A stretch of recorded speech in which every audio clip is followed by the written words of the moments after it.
NItro Is THE Glory, but e-buggy pays the bills. Welcome to the No Name RC podcast. Get ready for some serious bench racing. But be warned, we speak our minds, express our thoughts, and sometimes things can get a little rowdy.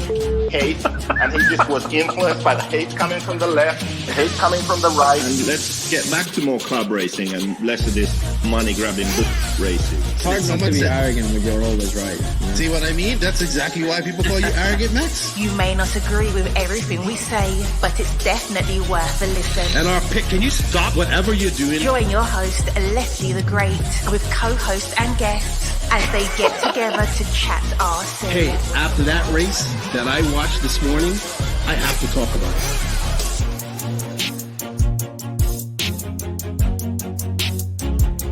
There we go. $100 right here, $100 throw. Oh no! I like this.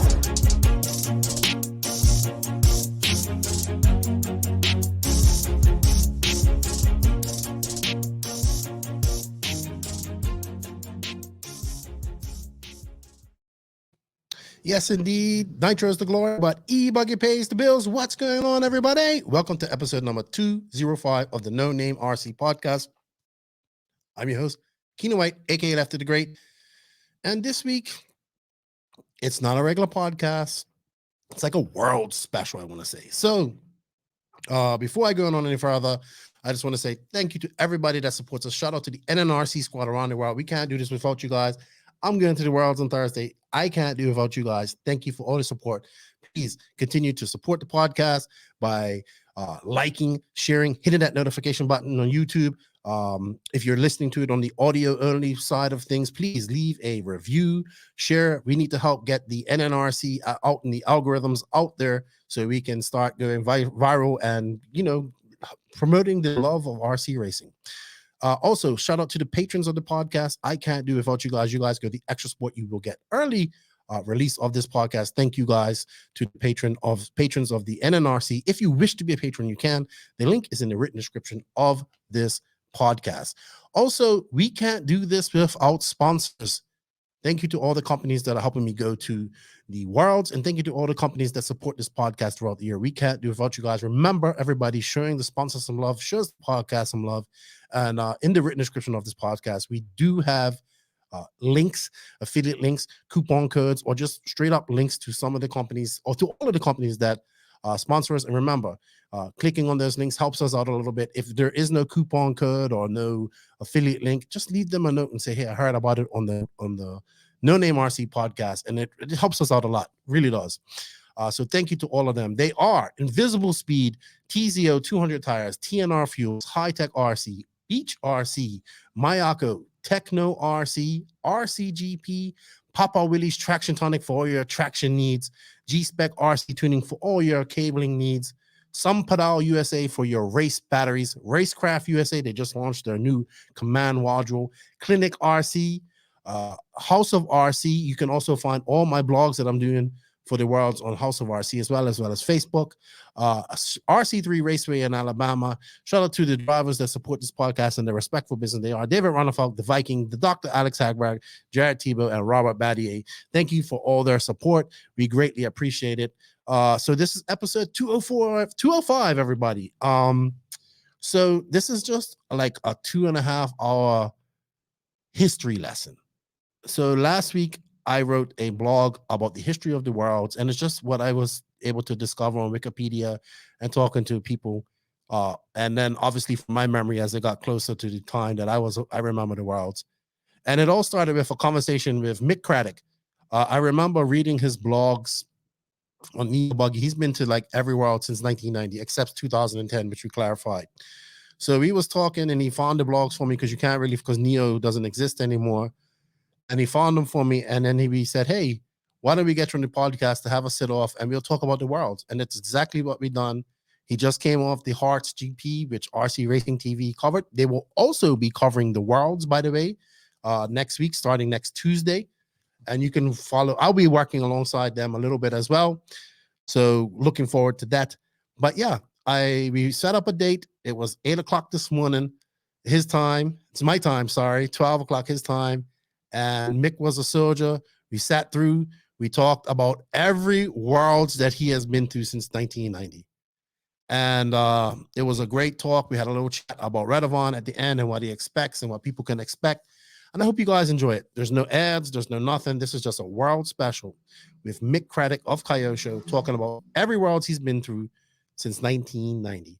I want to thank Mick Cradock for his time, and I hope you guys enjoy this chat as much as I did, because it was really good talking to Mick. He has a lot of great stories, some that we can tell on the air and some that we can't, but I'm sure the ones that we can't, I'll hear about them all when I go to Spain. So with that said, please welcome Mick Cradock of Kyosho in what we are calling this the NNRC IFMAR Worlds History Special.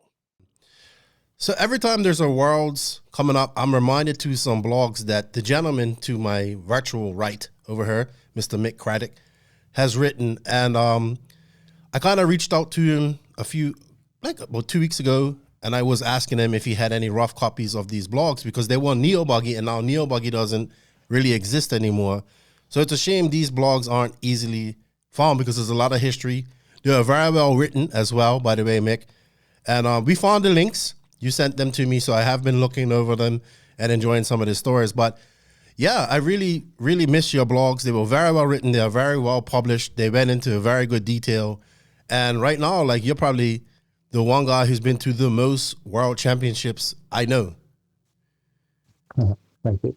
Yeah, you started in, so people don't know who the gentleman is. His name is Mick Cradock. He's been with Kyosho since, when did you start with Kyosho, Mick? I've been with Kyosho since 1988. 1988. So what, It's 2022 now, so that's quite a long time. My math is really bad. But I'm sure you know how many years you've been with them. But that's quite a long time.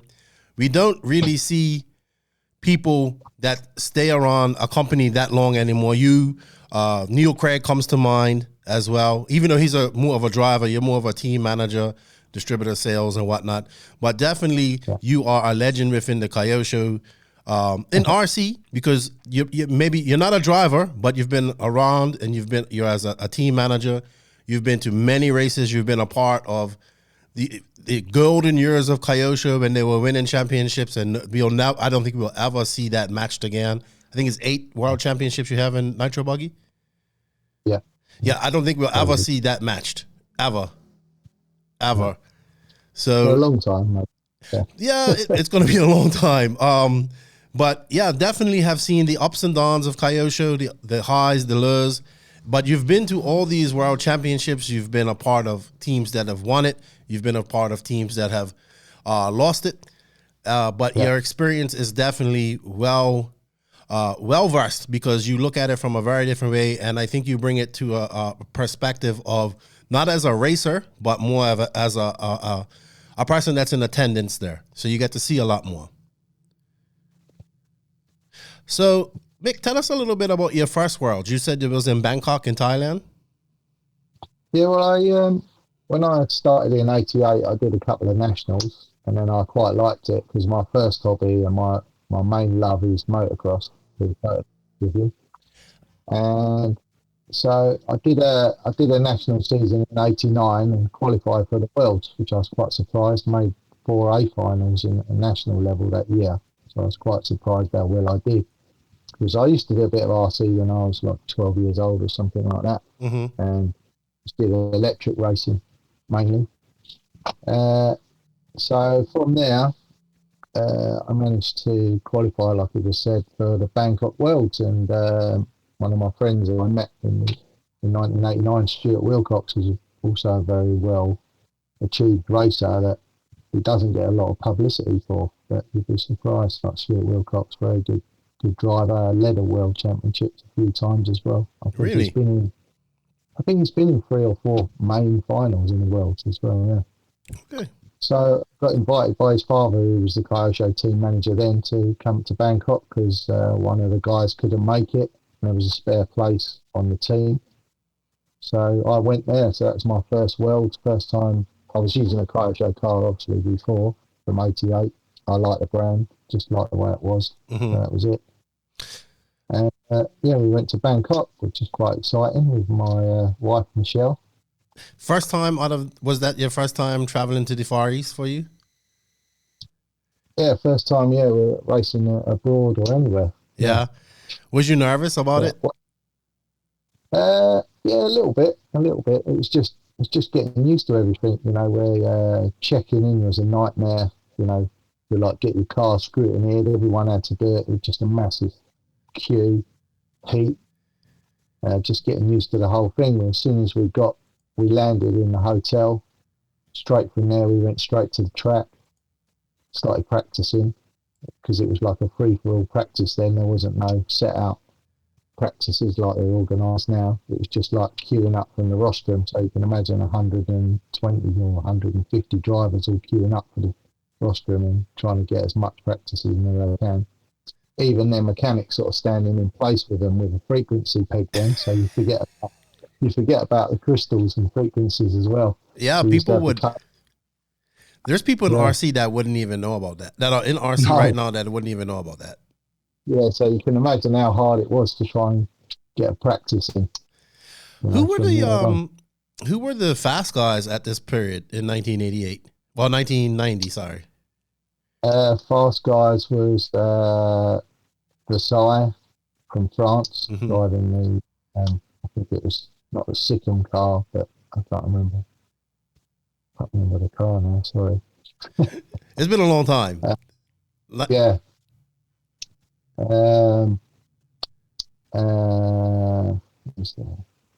There's a fast black guy as well who's unfortunately passed away now. Oh, yeah? Where was he from? He was from France as well. Okay. Yeah. He made the main final, very good character, but unfortunately I didn't know him for too long. I only knew him for racing. He only raced in 1990. I think he retired in 92. He'd been in like from way back in the day to 86. Okay. So someone will remember. Yeah, that'd be interesting. I would like to know that too. But yeah. What do you? So you think now we have so many manufacturers out there right now. I mean, more than anybody, chassis manufacturers. But even back then, in the 80s and 90s, there was quite a few. I mean, maybe not. I think Kyosho took it to a whole other level. You know, Kyosho and Mugen took it a whole different level. But I remember old 1/8 platforms like the Yankee and the Hunter. So the guy was as well, and I think maybe Craddick was driving for that as well. He was very fast. Yeah, so it was a few brands around at that time. It wasn't just Kyosho and Mugen. And Mugen had just come on the scene actually. So they went there. Sonada was driving. Obviously, he won the world championship that year. So it was a big shock. The engine was on the other side to what we normally run. Yes. So, totally different car. And this Mugen come along. We'd heard of Mugen before, but I only knew Mugen as like linked with Honda. They used to do like these fast engines or fast motorbike, Honda motorbikes and cars, known as Mugen. But I asked if it was something to do with that to the team manager, who was Steve at the time. Steve, I don't know what his proper Japanese name was, but he was a nice guy. And he had Sonada and another guy with him, and they finished first and third. Kanaya should have won, to be honest with you. I'm not being biased because it was Kyosho. They'd done a lot of homework. The car was awesome. But he ran out of fuel. His mechanic ran him out of fuel twice. Really? With an OS engine, which shouldn't happen, really. You know? What do you remember about that track in particular that kind of shocked you? Because there must have been a shock coming from the UK at that time to tracks like that. Yeah, because we were used to racing in grass then. Right. You know, when we used to turn a track, it was just laid down with some hose piping, and it was just grass. And and I know your favourite word is the track will mature, and it matured to dirt in the end. But it was good because you had some grip on the outside, no grip on the main line, and obviously the bumps developed as well, so it wasn't used to having cars driven over it. It was all virgin ground all the time. So when we got to this track, it was total, for me, it was undrivable to start off with, because it's not like the oiled preem tracks you get now. It was just rolled and watered, and that was it. And then in the end, it was just digging out. Really? Massive hole. Yeah. So I have a question. So according to Wikipedia, this is the Maxima Racing Club. Was that anything to do with the actual Maxima Racing fuels? Yeah. And yeah, Fuel, and they made some other products like glow starts. This is like when I went there, it was the first time I ever saw like a remote starter box that we use now. Before it used to be, you used to have like either a handheld motor with a wheel on it, and you turn the car on its side and start it, and then you had a glow start connected to like a 1.5 volt jelly battery. And this is the first time I see like a glow start like this. A portable one. Yeah. It wasn't connected to a wire to the starter box, and we had this great big box that was massive that we had to connect to a 12 volt. And they had all this contained in a little box. So I think that was something to do with Maxima, was making the glow starts and the starter boxes. So it was quite an eye opener, and it was just like my first Worlds was like my first Euros as well. It's like you go there and it's like it's the first time you ever see a colour TV. Like, because showing my age now, that when we used to have a black and white TV, and then when my parents a colour TV, it's just amazing. It was like watching it in 3D. All of this stuff that you just glossed over in magazines, because you never had no internet or anything, no sat navs, anything like that to get you to the track. So just a totally different world to go to. I bet you was hooked after that though. After that first Worlds, you was like, I want to do this again. Yeah, it was that addicted that I give up motocross, which I loved, because I could see me enjoying this more, because I love traveling. I love traveling at that time. Right. So, and travel must have been so much different, so easier but difficult back then. No internet, everything was long distance phone calls. One guy said to me, imagine organizing the Worlds back in the 80s or like early 90s when there was no internet and you had to long call people and all that, and letters. Letters that we got. I think our BRCA would get a information sheet, which probably just an A4 piece of paper with a map and what was there, facilities, and that was it. Really, we didn't know what we were going to. We didn't even know if we had to take a table. There was like undercover pitting or workbenches or whatever. Yeah, and here I am like, oh, I need to have internet as soon as I land in Spain on Friday morning, and I'm like investigating where I'm going to buy a SIM card in the airport. So things have changed so much, like truly amazing. Let's see, who won that race? Oh, Sonata won that race. So that was Mugen's, was that Mugen's first win? That was their first World Championship, It was, obviously Sonata was an on-road driver, and he developed a off-road car. So that's why I think the engine was on the other side to start. Right, that would make sense. An over Rossi engine he was using as well. It always seemed really rich to me, the car. It didn't like rev out or anything, but it just kept going. It just kept plodding around at a steady speed. Where Kanai where he had his first engine cut in the final, he got back into the lead. Because in them days you could, everyone's expected to have an engine cut. You could guarantee out of the 10, because don't forget, it was only 10 cars in the final as well, and 4 automatically got in. So it was the top 3 from each semi-final then. So how did the other guys get in? Through time? Yeah, through the top 4 fastest, but it wasn't round by round either. So basically you had to get a blinding run in the first round when the track was flat, and that was it.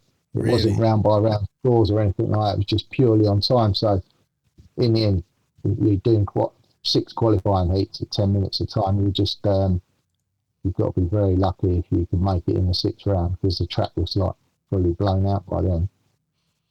So, because the qualifiers are still 10 minutes time. Yeah. So you had to refuel. Yeah. Interesting. So after this race, what happened in your career wise? Was this when you decided, okay, I'm going to make this a career, and or had you at this chance, or by this time you still kind of were just discovering it, I would say. Yeah. I didn't think of it making it as a career. I just enjoyed the hobby, because it was fun, meeting new people and that. And like I said, it's like watching the first time 3D film or something like that. Everything was in ultra HD. You could see everything clearly. So many different products and ideas that people did on their cars, to make them better. Because these kits, when you bought them kits, I think the Mugen and the Kyosho were the most advanced kits that you could actually use out of the box, but a lot of the European and Italians, you sort of like had to create them as you built them out of the kit, you know, and adjust these different things, you know. Any fast Americans in this time? Sorry? Any fast Americans in this time? Yeah, there was Joel Johnson and Gary Kyes come over. It's funny because the Americans had 50 space, or they automatically get 50 spaces out of 150. And they were so. I don't know if you noticed in my blogs, I was always making fun of the Americans because they only got 4 spaces up on the first one, and then they got bigger and bigger and bigger as it went on, as they noticed it. But I was surprised, you know, that the Americans. I was expecting them to do a lot better than they did. No disrespect to them, you know, because Joel Johnson's an awesome driver as well, but known as an on-road driver again. But I think Joel made the semi-finals. He wasn't in the final with that one. Yeah, no disrespect to him. I thought he would do better than what he did. He went for lightness with the car. He fully he put a carbon fibre chassis on, which I thought was crazy, instead of an aluminium one, to take the heat away, because it was like 40 Celsius in Thailand in February of that year. Oh, it must have been hot.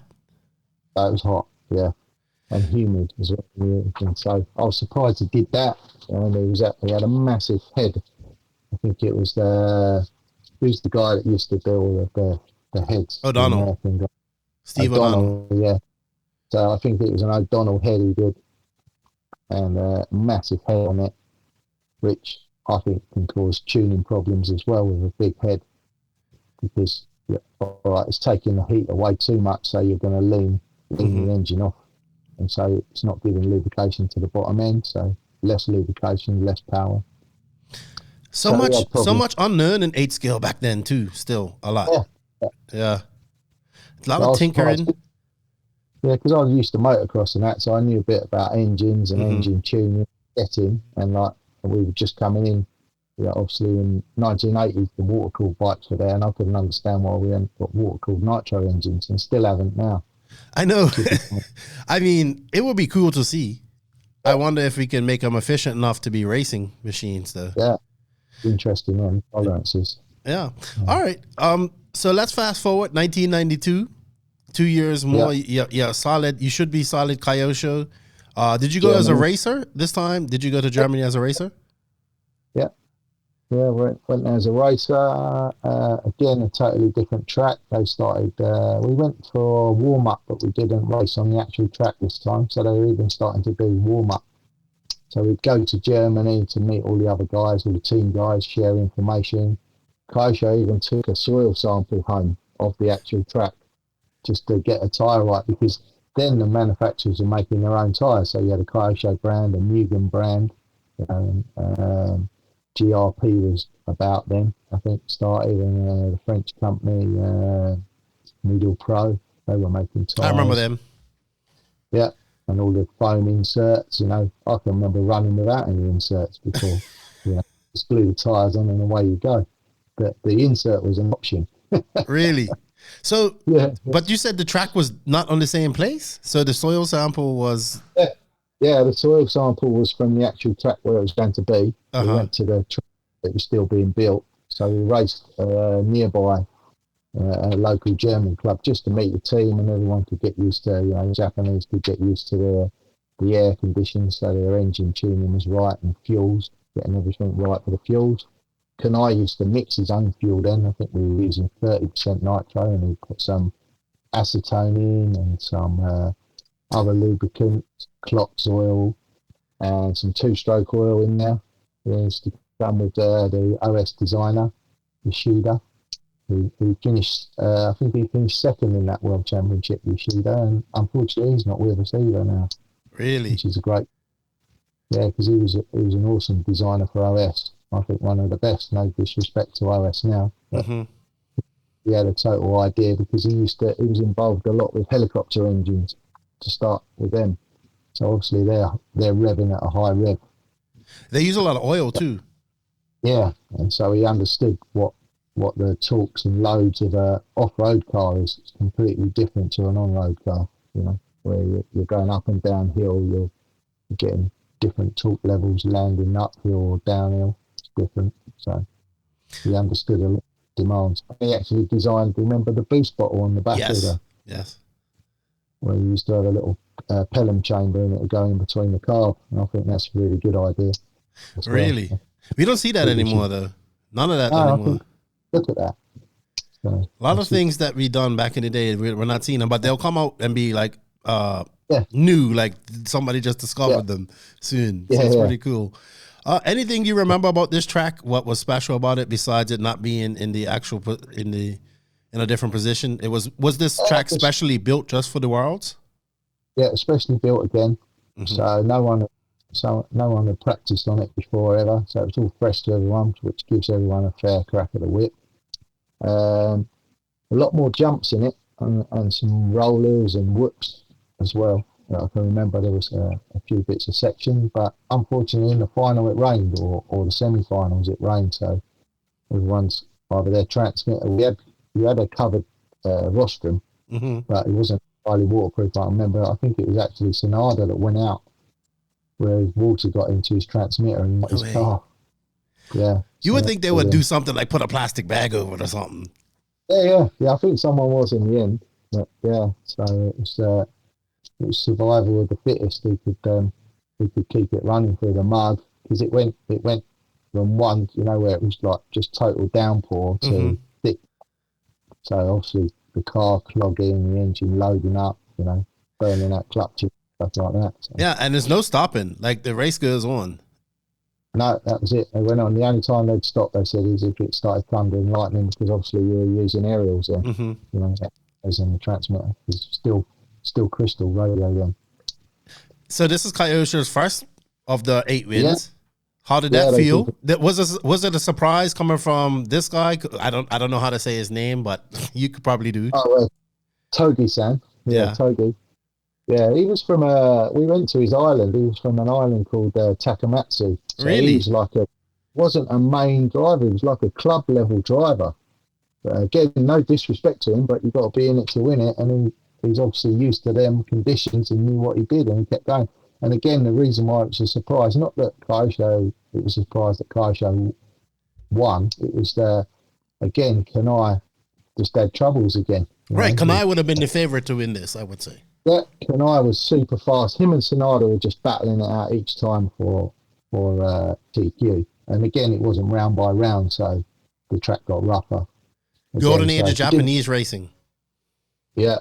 And so it was just them two watching who could go fastest, and that's pretty good.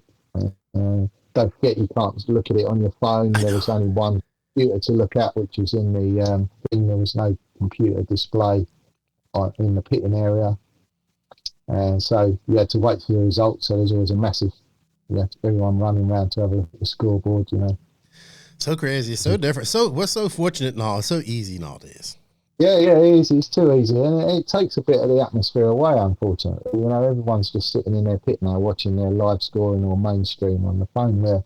Before, everyone crowded around watching it, and you'd make sure you get all your car done. They still alternated the rounds, so it was in different. It would start 1 to 12 or whatever, and then 5 to all the way around again. So they alternated that, but you try and make sure you got your car ready so you could go and watch the main top guys that you knew in the top.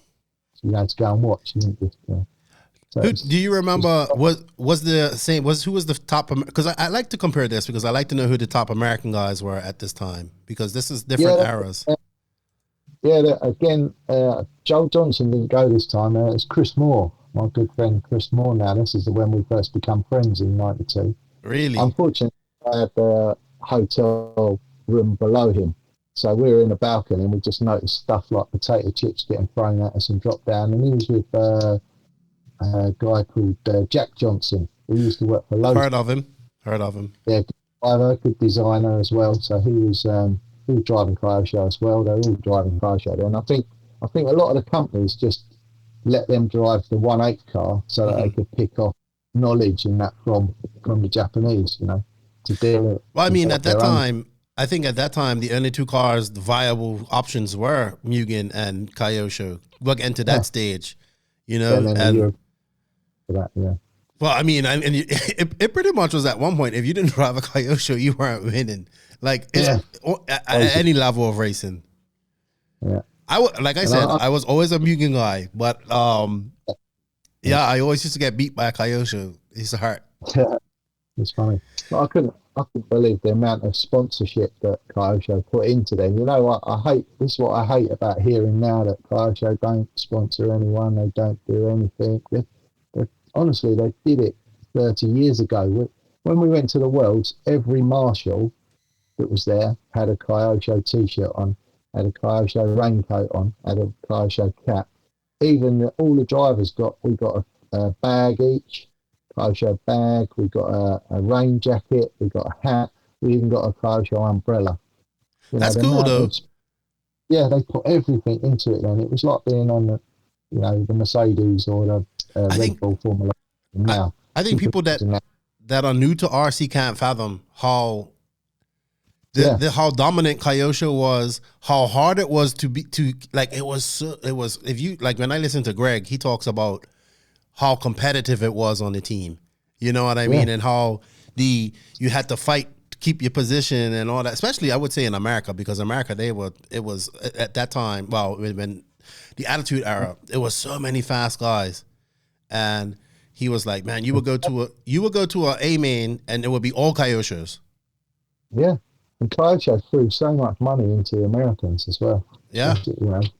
Greg got well looked after. Chad Bradley was on the team then as well. And he Quartz. Yeah, Quartz was on there a long time. Well, I see. I know we're going off on tangent, but Derek and the guys have moved to Texas. I think it's good to see. Lutz is doing pretty good. I'm starting to see a resurgence of Kyosho in America. Yeah, that's good. I'm starting to see. But it's just when you think about the history, it's just people need to understand. I don't think people really understand how dominant they were. Yeah. All right. Next move was in '94. We went to Austria. Why did you think that IFMAR was getting all these worlds too? Just the tracks were better. Yeah, I don't know how it worked for that. How they pick them, whether it wasn't because Thailand, Bangkok was an awesome facility, undercover. And it was already made. It wasn't like when we went to Germany, it was all massive marquees everywhere for the food and for the pitting and wooden tables put down. So I can't understand that. And in Austria, we were like in the middle. It was like I was expecting Mary Poppins to come out and start singing Edelweiss, because it was beautiful countryside. Like we were in a big valley, so it's the first time we ever driven on going uphill, a steep uphill. It was like nearly 1 in 3 gradient going up the hill. So they built the track on the hill or a part of the hill? On the hill, we just had a flat level part at the bottom. So the track, you went up the hill, come down halfway. That's where it's really hard. If you were going too fast, your car would just roll over and roll down the hill. I want to say I've seen a picture of this track. Yeah, it's a good video, and that's where Stuart Wilcox was leading with a Mugen, or maybe leading for the first 15 minutes of the race, and had some problems, And again, that was normal to have an engine cut in a Worlds final and still make a good placing, And again, only 10 drivers. I think Austria was the first time that they had. No, they didn't. No, I thought it was going to say the first time they had round by round qualifying, but that weren't till '96. So I'm gonna go look for this video now because I think I've seen this track. Someone's posted it, and it's awesome. Yeah. So yeah, we had a good team then. We had I think Jamie Booth come. I think Jamie Booth raced. Who's that? No, Jamie Booth. Oh, Jamie Booth. It was Lawrence Harris, who we used to race with. Them. They were good friends. So we looked after Lawrence Harris there. And with Kyosho. And we had a good strong team. Every country had a good strong team, especially Italy. Was Kanai still the guy at this time too? Was he still fast? Yeah. He was very fast again. But he didn't make the main that time because he wasn't used to grass. So it's quite good that, we had all of these different different types of track, because obviously Germany was fully sort of like mud and clay. Right. So this was just grass and then up a hill. Yeah, so I thought, oh, I'm in for a good chance. But no. That was probably why Wilcox was doing pretty good too, grass track. Yeah. All the English, there was young Dave Crompton then as well with Newgan. He was with Stuart and that, and he was leading. We had a lot of Americans there this time. I think it was the first time the biggest American team turned up there. Oh, yeah? And that was, I think it was Mark Pavidis' first Worlds running in Newgan. There was Matt Ledger, the late, great Brian Kinwald was driving for his first Worlds and that. So it's really cool to see him and all the American jazz that they bring with it. The nice Newgan jackets in American style. You have to check the pictures out on that. It's pretty cool. So it's a big team. I think there's about 20, but it's quite a funny story. The Newgans had I think the American Newgan distributor was American guy from New York. I can't remember his name, but he had plenty of money. But they had this guy called Jerry Lamb, and I'll see him. I met him the other couple of years back now at the Orange OCRC. Oh, yeah? And driving with, I think it was not Jay Halsey. I think Jay Halsey might have been there. And some other guys. They were racing with them, just doing 1/8 electric on the OCRC. But yeah, Jerry Lamb, he was a character. And they reckon he spent all of their budget on food and drink in the first 2 days that they were there, just having parties and fun. And I think, and there was, what's his name? I should know it. Derek Fruit and Fibre, Fruitani. He works for Kyosho now. He was on the Newgan team as well, and he was like a good party goer as well, good fun. Oh, Derek definitely looks like he likes to party. And that's when all of the, before we used to have a big driver's banquet, which was all included in the entry fee. So there wasn't like you have to buy this ticket to go. So everyone went and everyone looked forward to it, which is great again.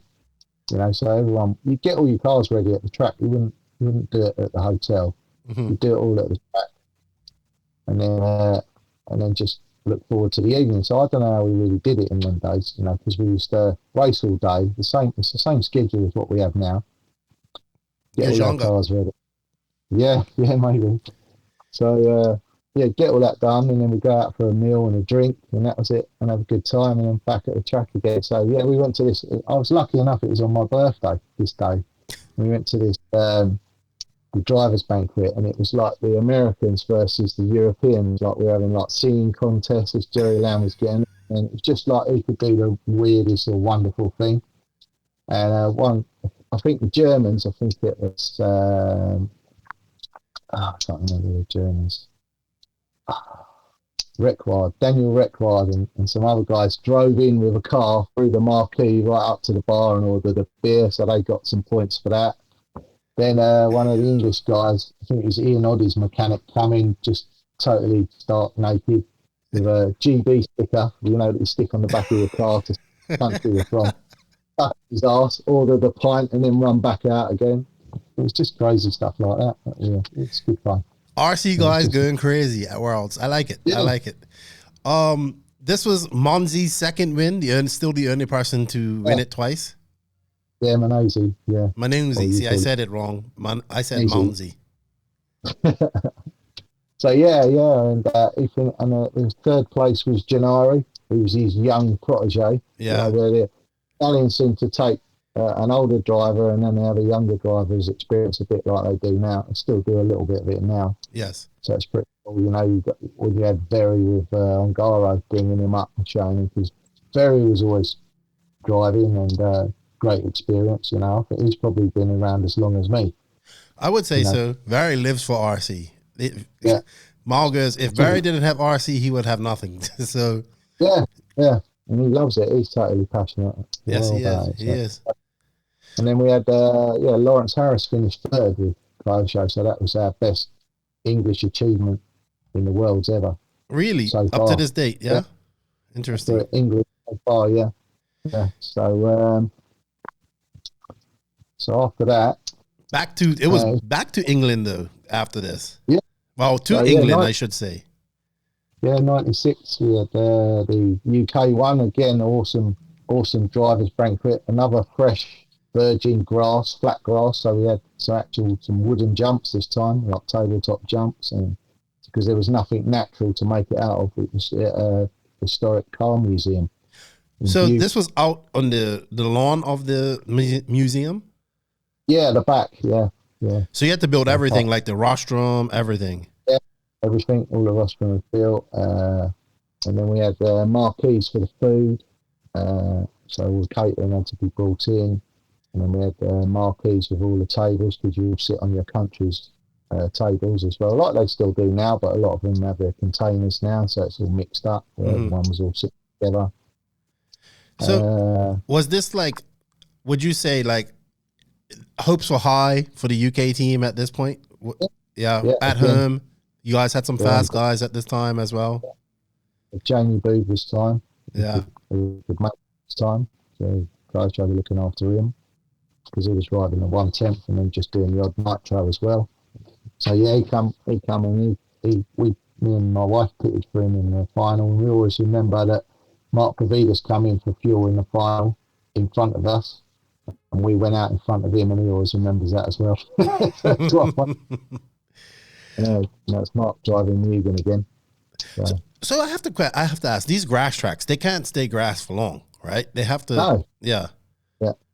So what would you have started out like? Did you have specific grass tires and then graduate to like dirt tires, or how did it work? Yeah, we were using like Medial Pro then, so it was like the Kyosho tire, which was a BSW 40, which is just like a normal pin tire, but the Turbo Rat was the popular, and so you had green, which was soft, pink, which was I think it was either super soft or medium, or no, sorry, blue was medium as well. So you had the pink, and then obviously the insert, you could have a pink foam insert, which was taped around. Like it wasn't a round piece like a donut. It was like just like a band, a strip. Yeah. Strip. That's it, and you stick that round. I remember those type of firms too. Yeah. So the Turbo Rat was the ultimate tire for the grass when the grass was on it. Also, there was I think it was Boa or someone like that, come out with what was called a step pin tire, which was like a pin. It had a smaller pin on top of it, so that was awesome in the grass as well, especially in the wet. And when it was wet, that was awesome. But yeah, the Turbo Rat was the most favourable because it worked on the grass and it worked on the dirt that had been eaten through by the tyres ripping it up. And then after that, if it was like started getting hard packed underneath, then you'd go to like a Medial Pro Pulsar tyre, which is like a chevron, like a bar knobbly. Quite a big knobbly. I think I remember the Turbo Rat. Yeah, I remember that. That was awesome. So Kyosho picks up win number 3 here. Sorry. Yeah. I'm that 3. was with another young Italian, unknown to everyone. What was making the Italians so good at this time? They've always been good, but what was making them a step above everybody? I just think they were used to racing on any style of track. They were racing on similar tracks to us as well as the clay tracks. Okay. Alex LaFranchi. He sounds so. And he wasn't sponsored by anyone, I don't think. I think maybe his engines. I can't remember what engine he was using. Pico, according to Wikipedia. Pico. Yeah. So and he unknown, and he had it was like massive toe out. Camber was crazy. Positive and negative camber he had on the car. Totally slammed to the ground, and he was just going around. He was just killing everyone. He was an awesome driver. The European guys always had some crazy. You would always have some guy with some crazy setups. I always used to hear that. Yeah. Like Paul Coleman told me, who was it? Was it one of the guys? Oh, he was running 125,000 in his rear diff all the time. And I was like, what? Maybe he was running like 1,000, crazy. Always had some crazy off the wall setups that work for him. It's funny you say that because when the Turbo Inferno come out, this is when we first discovered that you actually use silicone oil in the dips, with all the grades. We were using different thicknesses of grease or arrow diet and stuff like that. Really? Thickness, yeah. And the Japanese goes, oh yeah, we use this oil, no problem at all. You guys didn't even know that. Yeah, we got just packing it with grease and that, and understand. It's just like, there you go, the internet information wasn't there, it was like instruction manual, but it was telling you to put grease in or oil. Right, you wouldn't know that either. You would have to learn that. You wouldn't learn that till you actually got to the track. So yeah, we didn't pick that up, but it was quite good because we used to have like big team meetings with all of that. While the Worlds was going on, we'd have all the team drivers would meet in a hotel room, not a room, but a function room. Mm-hmm. So it'd be like 75 Kyosho drivers there. That's what it was like in the Worlds, and we'd all be talking about what we liked and what we didn't like, and obviously the Japanese didn't like hearing what they didn't like, what we didn't like. It seems so simple now, but yeah, I guess you wouldn't know that information without just actually being there. We were talking about different information and oils and stuff like that, different pistons, and the Germans were always trying to redesign the car to make it like a Volkswagen instead of a Japanese car. Like that. It's quite interesting. They come out there designing new wishbones themselves, and it's like totally against the way Kanai works. Everything on the car has to be Kyosho. You can't use anything non-Kyosho on it unless you're going to. This is the only time you'll.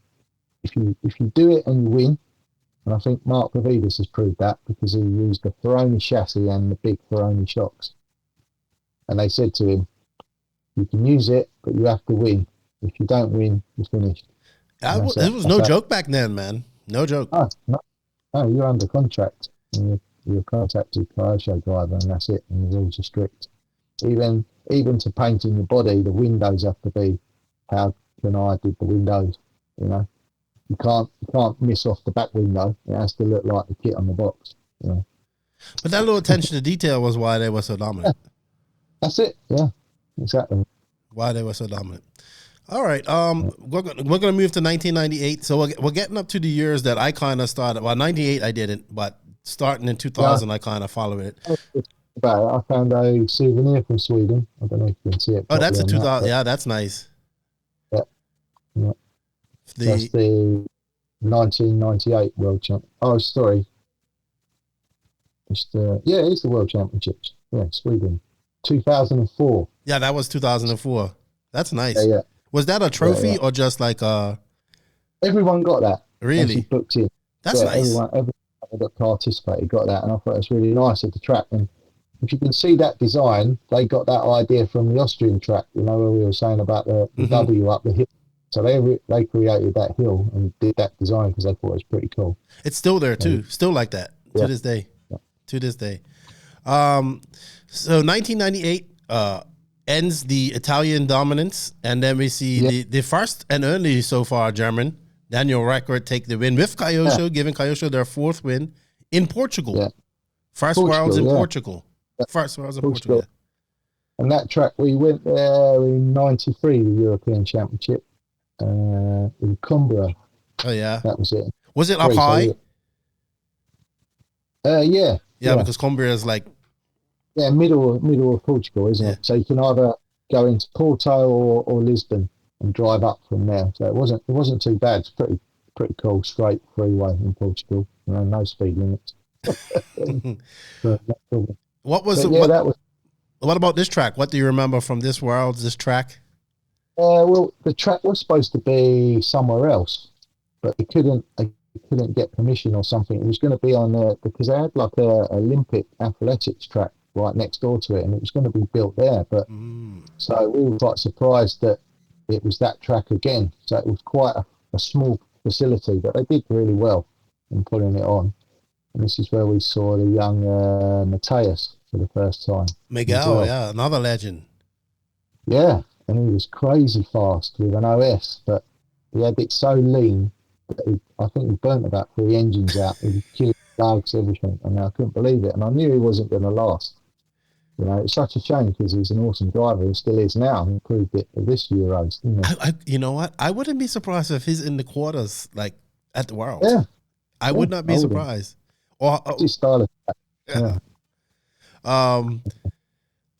Yeah, Matthias, he's like, I think most people have him on. Like, I think him and Yannick go down as two guys that should have probably won a Worlds, but never did. Yeah. So, Rackwood, first German, only German.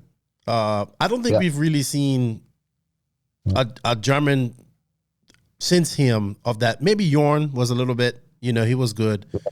The Killex, even though they're from Turkey, they represent Germany as well. But yeah, Rackwood was the I haven't really heard of any really fast Germans since him in 8 scale. And he used the RB engines, and he had them dialed, and he had a good mechanic, his brother Matthias, so he could trust him in whatever he did. So he knew that he had someone there that was for him. And that was it. So that's what made them a great team, very strong team in Europe and in the world. So yeah, but he had a great battle. He didn't get it all his own way. He had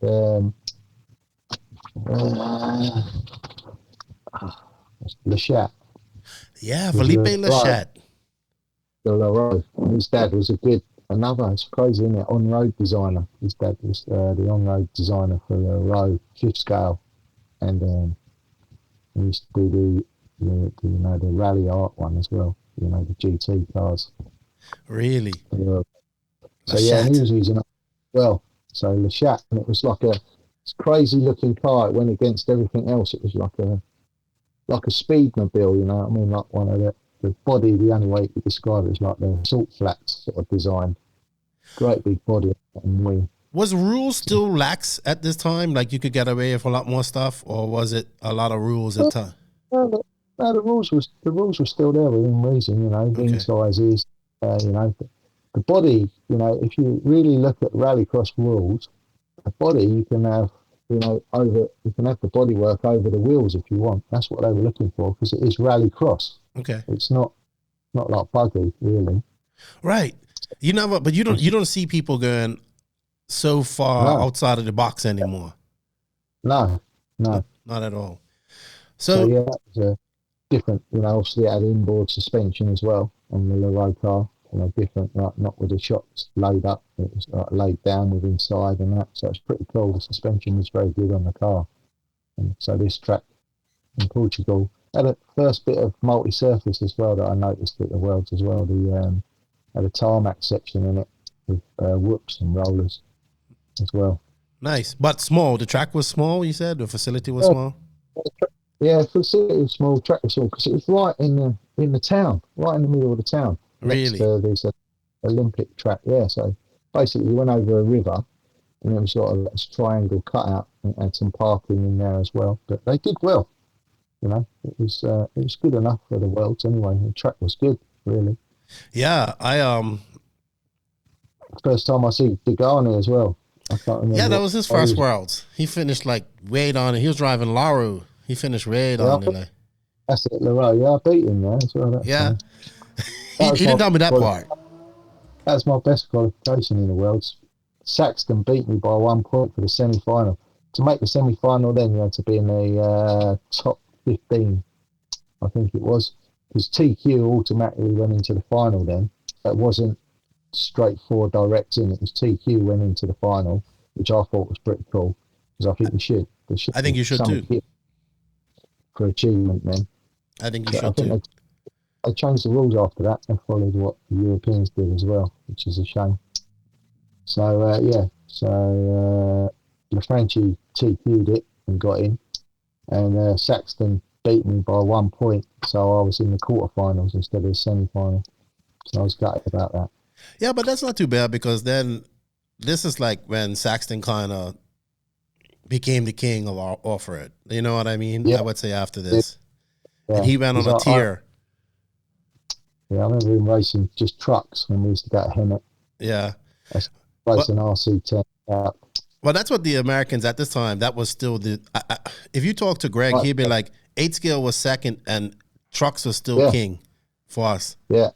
It's like Nitro 1/10 scale truck with slipper clutch, stuff like that. Yeah, so. But I think that started to switch. I think that started to switch in 2000, because that's where we go to now, the first Worlds in America. So Degani tells me that Saxton spent over $90,000 putting on this Worlds back then, which would be about $150,000 right now. Yeah, he had good sponsorship because Richard was in the know with people. He was a nice guy, so he could, took the leg off the donkey, really. Sell his mum for whatever he needed, so it's pretty good. So we went there and we've never seen such a high rostrum. I heard that. I heard it was very scary. Oh, mate. And he had so many sponsorship banners from all the sponsorship that he got.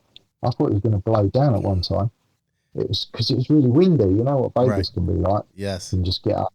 And it was like dust storms and everything like that. And I thought, when me and Jamie Boo, I remember we got halfway up. And when I get nervous, I start like laughing or messing around to overcome the fear because I'm not good with heights as well. But Jamie Booth was like crawling on all fours, getting scared by this time. And plus the wind was blowing it about. So I started bouncing up and down, it's like them fibre things in the stairs. And he's going, don't, and he's hanging on. And it's like, when I got up to the rostrum, where you hold on the rostrum and you think, I don't want to let go. It's like being on a fair ride, you think you can't hold on anymore. It's a crazy feeling. So I can't believe. And there was the biggest set of doubles. They look small now, but to us, these doubles are massive. And you must see that. So, this stand was like 3 stories high, I was told. Yeah, the rostrum was. Yeah. So it's crazy when you're looking down. The pitman you could just see their heads, and that's it really. Wow. It's crazy. This this was they went big. I just remember everybody saying the same thing about that. Matthias was fast at this race too, I believe. Yeah. And everyone was fast. Pravidis was fast. Everyone was fast. Yeah. But Kanai got his win. Finally got his win. And he qualified. I think he was in the quarters. He even got. I can remember him getting a stop and go. Really? In the quarters. Yeah. And he still got through.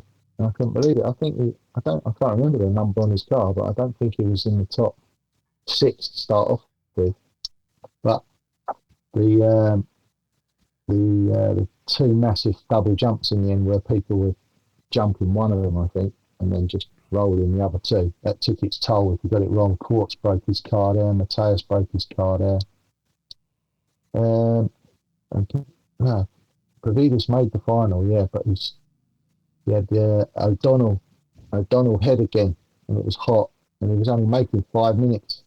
Had to run the engine so rich to keep it going. So he was only doing 5-minute fuel stops, and he had engine cuts again, which was a shame. Yeah, and I think this was another lots of Kyoshos in this main. I think the final, the most we had. I think it was in the final. I think Germany was 6 we had in there then. Interesting stuff. So the party must have been on in Vegas. Kanai wins. Yeah. Oh, it must have been. I didn't even know. I didn't even want to know what type of shenanigans you guys got up to in Vegas. Best trophy presentation of all with Barry Baker. He's an awesome commentator. So he was doing the, and everyone was buying him shots. And I remember my friend Tim Long, who works at Newton, and he bought Barry about 5 shots, and he just come down while the presentation was on. It was all just like off the hip. It was pretty cool. It wasn't all planned out like it is now.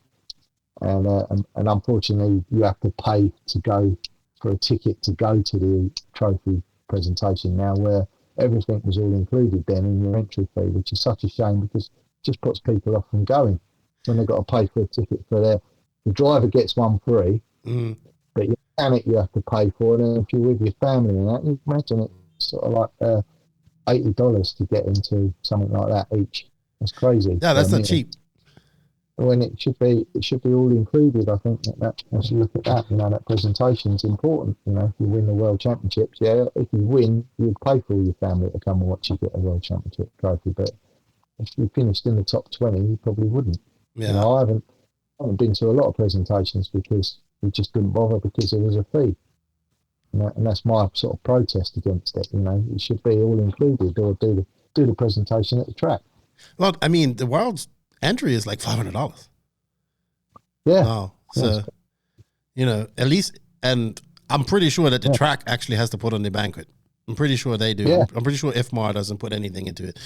No. So they should. Yeah, IFMAR yeah. should give some of the money that they make off the entry and then do a banquet for free. In my opinion.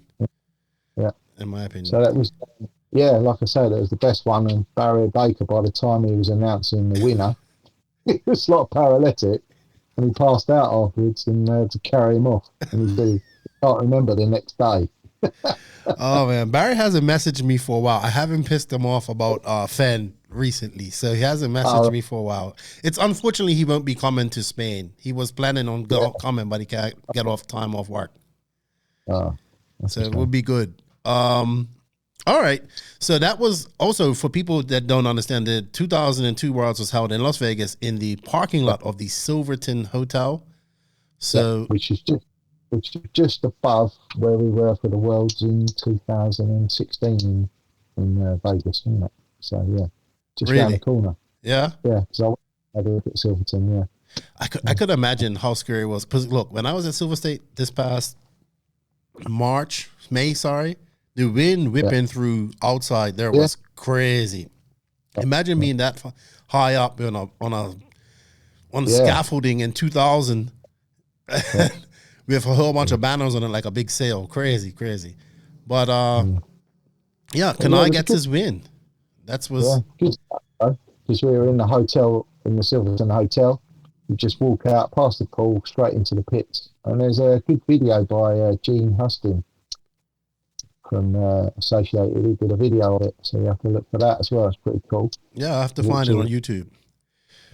I think I remember watching this Worlds. We had somebody had a CD or DVD of it, and we watched it. And this is around the time, I think, 2000 was kind of when I was getting into 8 scale, so I started to pay attention. But it still was just magazines coverage, or somebody that went there.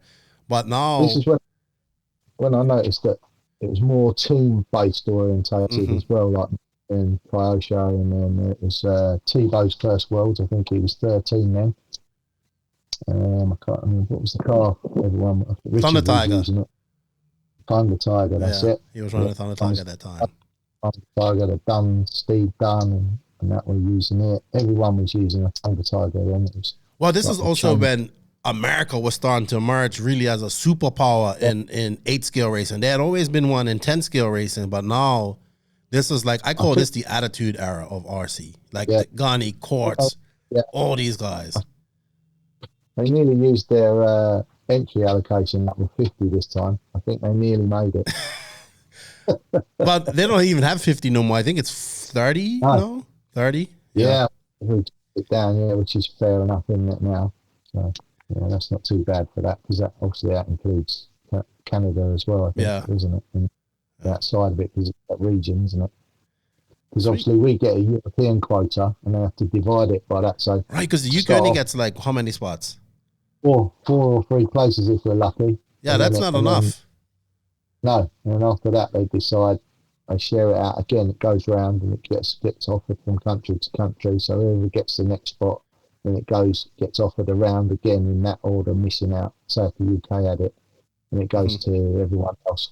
If no one else wants to take it, you get another option to take it, and that's how it works. Yeah, it's unfortunate because they have to split up that same amount of entries, amongst so many different countries in Europe. So, and there's so many countries that have good drivers, but there are some that are better than the others. So maybe, I get it. All right, I know what we're getting into the 2002. This was the first American win by the most. Vegas was the popular for America to win. That's when they thought America was going to dominate, which they did in some respect. But I don't even think Saxton made the main. I don't think he did. No. Yeah, and he was he was the guy at this point. Yeah. Crazy. Yeah. He has no luck at Worlds. No luck. Zero. No. Speaking of luck, because we're going to talk about what happens in his next race. Punta del Este, Uruguay. Yeah, Uruguay is awesome. We cannot get video. Like, I have been searching and searching and searching. Like, Greg's had been asking me for years, find somebody who's got video. He's looking for this guy. He thinks somebody who has. It's unfortunate we don't have any real video of this race. I've got some video of it, but it's on my old recorder that doesn't work anymore. So I'm looking for if I have a Sony, a Sony high 8, or not a high 8, but an 8mm player, I've got loads of footage of all of the worlds from that era. Vegas, everything. And I can't, it's all locked in on these little cassettes. Yeah. Such a shame. Unfortunate. It's unfortunate. I can't get one. Every time the price is crazy. They want something like 300 quid for it. Yeah, that's too much money. Going up for it. Yeah. Too much money. Going into this race, America was definitely riding. Definitely, like, it was no more. To be honest, I can't even. Matthias was the only European that was probably really on the American level at that time. If I think about it, and Reckward still there. Reckward was still in the mix. Yeah. Where was Yannick and those guys? Not nowhere around at that time. Yeah, just about. Yeah. But this was undecided then, I think. I think everybody thought like that. The Americans that would win this would be like Chad Bradley, Richard Saxton, Pavitas, Quartz. Yeah. And this gets Greg upset because I wrote a blog and he goes, he tells me how much he practiced and planned and put into winning this Worlds, and he thinks that he doesn't get enough credit for that sometimes. He went to the warm-up race and he was okay. I thought Chad was better than him. I thought Chad was hot favourite, to be honest with you. It was our main competition. I would say so. But Chad was the one that was looking as though he was going to do anything for Mugen, at that time. Broke his pipe. Weirdest thing ever. Yeah. It's a stupid thing. Same as Pavitas. Pavitas went out in the semi-final, ball joint popped off. This thing. No LCQs back then, right? No. And it just popped off. And that was it. It cost him a lap, and this is where the engines were more reliable now, more effort into everything, team-based. This is where we were getting containers with people with looking after the engines. We had tyre containers like Proline, all that lot coming in. So you know what Greg said? He said he went on there a month prior to the Worlds with Bradley in practice as well for a week. And I don't think he just went for the practice, did he? Up the road. Tim Long calls Jerusalem. It was crazy, play. But I mean, it's Greg. Greg loves to travel, and he enjoys when he travels. But yeah, definitely. He budget the show, didn't he? Then a super budget, Yeah, he wasn't even. I don't think he was even on like the 8. He was on the A team in America, but not like. So he was all right then. He was on a good budget. Okay. He wouldn't have gone otherwise. Okay. Yeah. Greg in his own money going out to race. He said he did use his own money to go on the second time. Yeah. He said he told me something because he's been calling me every day because he's super excited about the Worlds coming up. So he told me a story that he said, did I ever tell you this story? I was like, no. He goes, so I did this thing to Yuchi Kanai for a whole year prior to the Worlds. And he says he went to Yuchi Kanai and said, you have 1 year left as world champion. And he says right up until the final, when I got up on the stage on the final, I said, you have 1 hour left as world champion. And he said, I said this in front of everybody. And he says he totally mind screwed Kanai. Yeah, even at Kyosho Masters. And Kanai was so prepped up for this. He had spare gearboxes, everything. Every time from his bump up final, it was like new gearboxes on. Mm-hmm. Every time, front and rear, straight on, all built, ready. Wow. And that was it. It was amazing the setup he had. And it was something stupid on the Kanai, something like the clutch. Some oil got onto the clutch and it was slipping for ages. Took about 5 minutes to clear. A bit like what happened to Runnerfolk in Australia. Yeah, that was unfortunate. And Saxton forgot to come in for gas twice. Yeah, I couldn't believe that. He had a mechanic that I'd never met before in my life, and he was screaming at him. I felt sorry for the mechanic. And just Richard was in the zone, That's so and he was crazy. racing, but it was Richards. It was Richards. Like he TQ, and he just killed everyone. And his car was so good. He had it all set up in a raft with shoe gear and everything. He loved the shoe gear one. That's all I remember of Richard when he made stuff. chewing gum, just putting a shoe glue on the nuts. And, yeah, loved it. Yeah, guys used to people laugh, but I remember seeing like guys the cars coming off after big wins, and they would have everything like the needle would have the high speed needle would be completely sealed, so it couldn't get. I was crazy. They went through so much stuff back then to do this. But yeah, Greg Degani gives Kyosho, that would be Kyosho's 1, 2, 3, 6. Yeah. 6 wins from a very unexpected Greg Degani. But he says he always reminds me, I qualified second overall. I said, okay. Well, where did you start? Because I started like 4th or 5th, I think, in the main, but I did qualify second overall. So I still was faster. Yeah, but like we say, you've got to be in it to win it. Yep. He did all that stuff. He had a good mechanic, Reagan LeBlanc. Yeah. So we don't see a lot of him no more. He's still friends with me on Facebook and that. He's been commenting on a lot of my posts lately. Yeah, he's a pretty cool guy. Yeah, so I think he's reminiscing a little bit. Yeah, Greg owes Reagan a lot because he was thorough with the fuel stops, everything. He was fine too over with the mechanical side of it as well. So, and I learned a lot from him as well, watching him, what he does. So, yeah, Greg almost blinded him. Yeah, probably. Before throwing a tire at him. Crazy. It was definitely the attitude era of RC. These guys were rough. Fun. Yeah. They were rough. They were racing hard. They were playing hard off the track. If they liked you, they liked you. If they didn't like you, it was going to be rough. If they liked you, it was going to be rough. If they didn't like you, it was going to be even more rough. So it was definitely a very. I remember Tebow talking about how they kind of hazed him like he was so young, and how like all them guys used to treat him so bad back in the day. But I was like, well, that's just crazy times. He had a broken foot as well. He was a motocross accident. I think a footrest went through his foot. So when he was on the plane, he said that his foot got twice as big because he'd only just had an operation or something like that on his foot. Wow. So it was Billy Easton, and they were running Thunder Tiger still then. So yeah. So Billy Easton at the 10 scale nationals here a few weeks ago. First time I've seen him in years. Yeah. I haven't seen him for a long time. Still looks the same. Like he hasn't aged. Yeah. Hasn't aged one bit. All right. 2004. So we showed this track earlier. It was in Sweden. This is, I would think, like 8 scale was the most. I think in 2004, like 10 scale was very much on the decline. 8 scale was king. 10 scale truck was on the decline too. Truggy was starting to rear its head. We go to Sweden, to Fureland, which is Jessica Paulson's home track. Her dad, Michael Paulson. He was fast too. He was a favorite to do well at this race. This track was very difficult. I remember because now we had starting grid. So now we had, there we go. See the track. Yeah.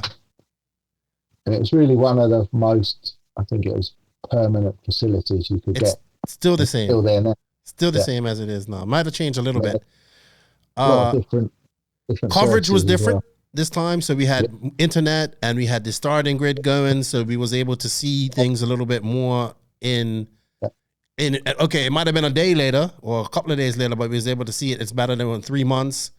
I was actually in England during this race. I was up in Teesside, and I was trying to get over to Sweden for the weekend just to come watch. I was cool with Paul Coleman, and he was like, just come over here, you have a place to stay. But I never made it, but I remember the big buzz was rocks. Yeah. Was the big issue here. It was like some small little pebbles, and it was jamming people's flywheels and getting in people's gears. And I remember everybody trying to make some protective Lexan shields. Trouble is, it held it. The best thing we found afterwards, it's always afterwards, is like foam, like a dense foam. And you just put it in there and it stops it from there, but it won't hold it in, it'll bounce it out. Really? So it fills the space up, That's what we found to stop the rocks getting there. So Quartz, I think this is one of Quartz's races that he was really, I think Quartz was at his peak at this time. I heard he almost, Greg says he almost beat up, got in a fight with Jessica Paulson's dad at this race too. Yeah. And that was at the warm up. And then, I think it was Mikkel's mum tried to ban courts from coming to the World Championship facility, but I think IFMAR overruled it. Oh my gosh, so crazy. So yeah, it was funny. Yeah. Yannick Igon was the fast guy here. Yeah, and for some reason, the story goes his dad recut all the new fuel lines and just made it a little bit longer, and he got thrown out, which is a great shame.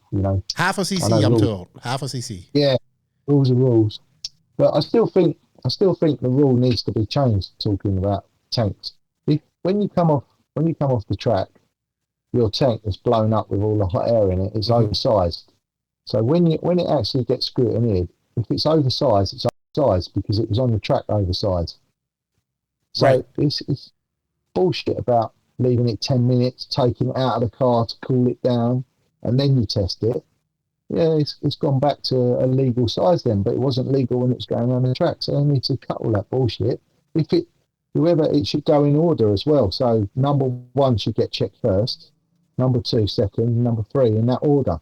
Because you won, you're in scrutineering first, and that's it. Well, I think that's how they did it in 2021 at the Nationals. And I think that's why Cole and Ty were DQ'd, because they were the 1 and 2, I think, or first and first. That's the rules, and that's how it should be. And I think where we have these facility to put an extra piece in that's screwed in the tank, that should be illegal as well. So tanks should be that. Yeah, tanks should be tanks, and not have a insert you can put in or out and screwed in. I know what you mean. Could be, it should be. The tank's got to be that size, even whether it's hot or cold, and that's it. So you're saying make an actual smaller tank to make up for, I know the JQ car had like a 123cc tank. Yeah, or you can do the tech before, and it's all fair. But with the before tech, the mechanic can change stuff. He can change the camber while he's in the pit lane before you start. He can do a lot of things, So I think that after tech is the best way. I'm pretty sure we're going to see some fuel drama next weekend. I'm pretty sure. We'll do because of the heat. Yep. So, yep. All right. Anything else? So yeah, he and Yannick was if Quartz was America, Yannick was Europe at this point. He was really fast. I think he was driving Habao, I want to say, maybe at this time, was he? What was Yannick driving at this time? I think it was a chrono. Oh, okay. All right. Either a chrono or Yannick won the European Championship with a chrono there. Okay. So I think next year, this is when he was racing Thunder Tiger. I think he got involved with Thunder Tiger. Ah, okay. Thunder Tiger engines as well. He's trying to get them developed with his dad and his brother. But then it was no name Guillermo Ray. Where did he come from? Never heard of him before this. Yeah, him and Jerome. I still can't believe they're twin brothers. Born on the same day, not identical. And they look totally different, don't they? Really, it's only the eyes that look the same. Was he ever a threat? Was he fast in Europe at this time? Yeah, super fast. It's always the engines let him down. Really? Yeah. So he brings Mugen their second win out of this and breaks the dominance that Kyosho had exhibited at this time. This is Gillian Veray who won it. Yeah. Yeah, so it's a funny story with Gillian Veray. He said, I want to leave Kyosho, and he left. But it was the most dramatic I've ever seen. Really? What happened? Was he really upset at Kyosho? Oh no, not about that. He just left and said, I wanna use Mugen, and that was it. So obviously it upset Kyosho that he went to Mugen. It's obviously a Japanese company. But the final was so dramatic because Matthias was leading, 2 laps in, engine stops, stone hit the flywheel. Providus, same thing. I think he had an engine issue where the stone got in and stopped it. Then the Spanish guy, Vega, yeah. But was Guillerman fast in that time? Was he still was he a threat at Euros and stuff like that? The Vray. Not really. Yeah. I think it not like Degani, because Degani was showing himself in America as well. But Gillian was really, he's made some European Championship finals, but before then he wasn't really showing anything, and that's why I think Kyosho let him go. To be honest with you, Right.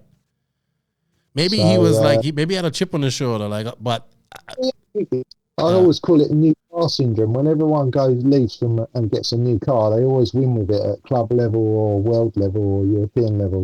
They do something good with it, the first year. And then after that, they start trying to reinvent everything and work harder or over concentrate on stuff and don't do as well. So yeah, because I don't remember ever seeing his name much after this. No, not before or afterwards, to be honest with you.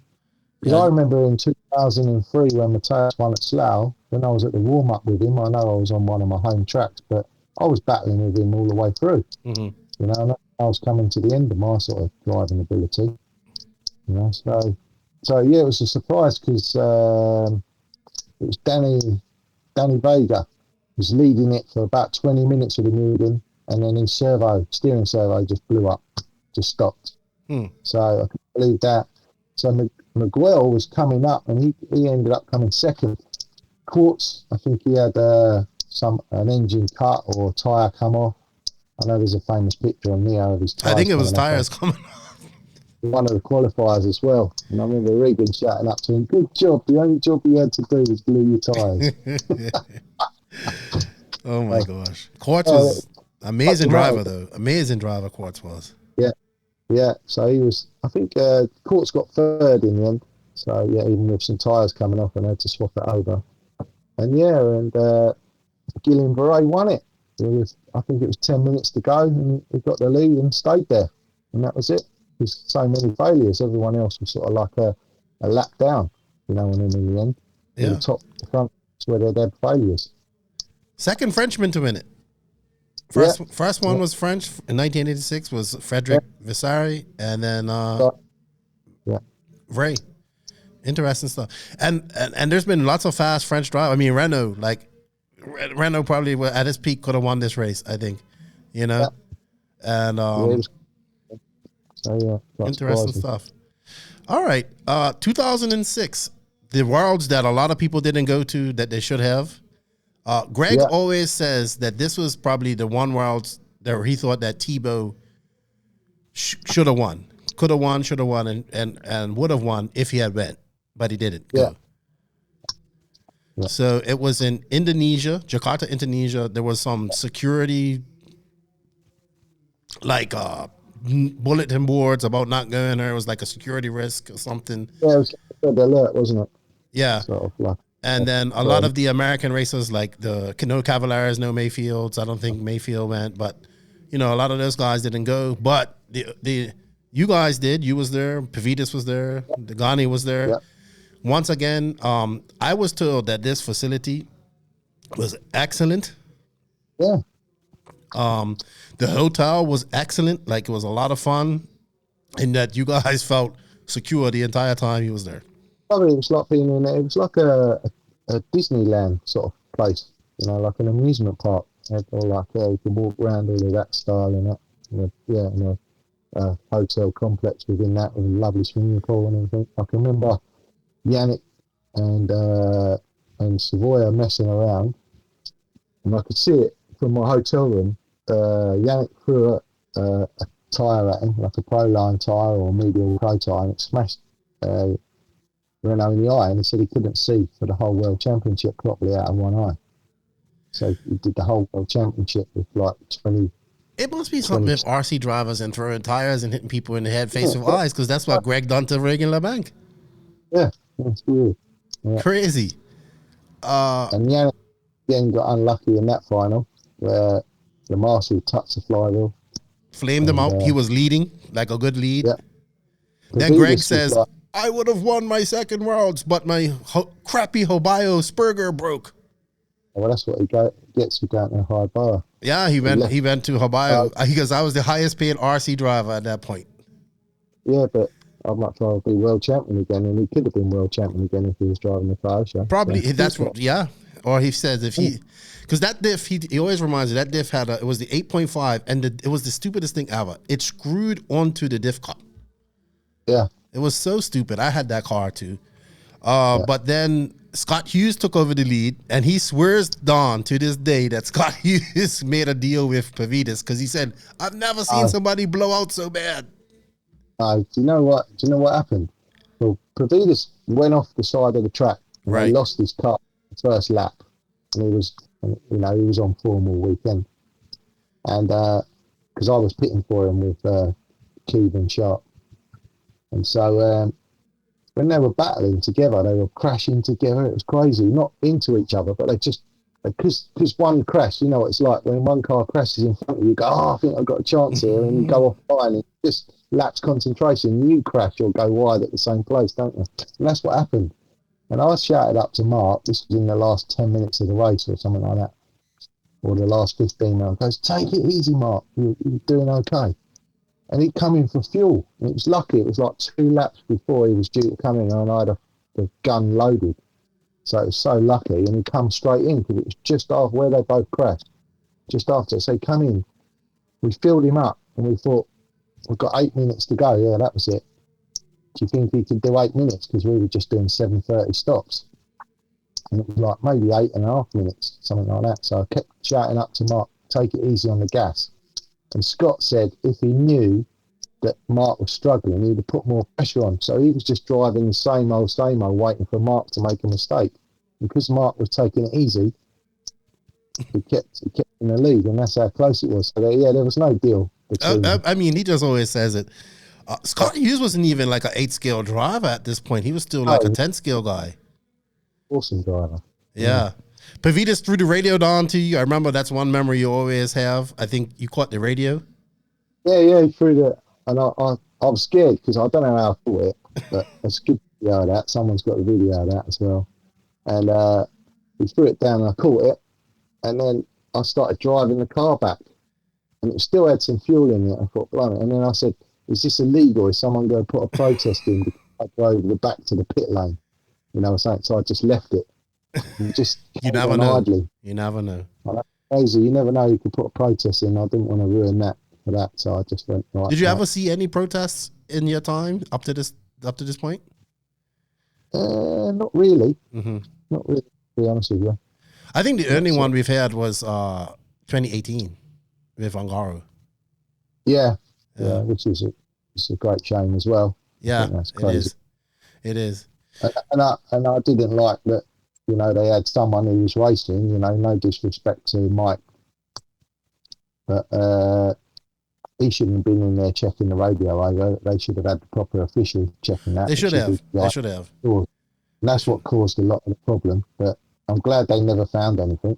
Yeah, I'm glad too. I'm glad that put a lot of that whole gyro nonsense to rest. Yeah, I don't know why that. I know in Italy it's illegal to use it. So if it's legal to use it and people are happy, but I don't think it helps you driving. It helps you driving, but it won't when you've got to race properly at a world championship. You can't use one, so I can't see the point in using them. He's got a gyro. It's called his brain and his fingers. Yeah, mate, the guy's got talent. You could see that from a young age. The same as something like Tebow. They always said Tebow at Neo Buggy is like a robot, dead on line, just keep going around, same pace, same lap times all the time. If he made a mistake, it was an unusual mistake or caused by someone else. Yeah, but for sure. You could say that he had a gyro built in. It was in his brain as well. I've watched Angaro enough to know that he's just good. That's it. It's just good. It's really good. Yeah. Mm-hmm. So Pavidis wins. That's a good victory for Pavidis. I think you know he becomes like a 10 scale world champion, touring car world champion, I believe, and a world champion. And really, like Pavidis was the creme of the Americans at that point too. I would say, well deserved for him. Well deserved. All right. Now we kind of go on to 2008, which was which even changed everything because now we could see this. You know, live RC was there. We could watch the race. I remember I actually was raised. This is how the farm too in Charlotte, North Carolina, Lance Nork and them guys built a beautiful facility. I think they built this facility with the plan of actually holding the Worlds. It had like a big jumbotron and all this type of stuff, and Is it the looked guy- really impressive.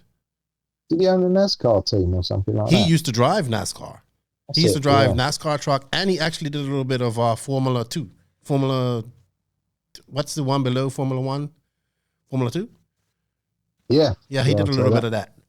So Lance and them guys used to do NASCAR. I actually went to this track for RC Pro Series, so I knew it was beautiful. It was big driver stand, everything you needed for a world championship. International Airport, Charlotte, and also for us fans, Live RC was there, and this was the first Live RC coverage that they had done. It was great. We went from waiting for magazines to get results to getting updates through somebody's text messaging somebody from Uruguay in 2002 to 2004. We had a little better coverage. 2006 was good too, because I think, was it Live RC, or at least Ray Wood was there? One of them guys were there. Yeah, I think it was Live RC was there for the first time. It's the first time I've seen him with the cameras in all the corners, and stuff like that. Pretty cool, yeah. Because I was quite surprised. I got a message from someone saying, "Oh, Mike, I could see you out marshalling and stuff like that." It's really quite surprising. Then I see these little cams in the corners and that. Didn't even realise that it was going on. Yeah, but going into 2008, we also saw a changing of the guard. All these guys that we were talking about, Greg Degani, Quartz, Pavitas, Kanai, all these guys who have been relevant for many years in 8 scale. Then we see Losi drops their new car. Associated's got their car. There's a lot more chassis manufacturers.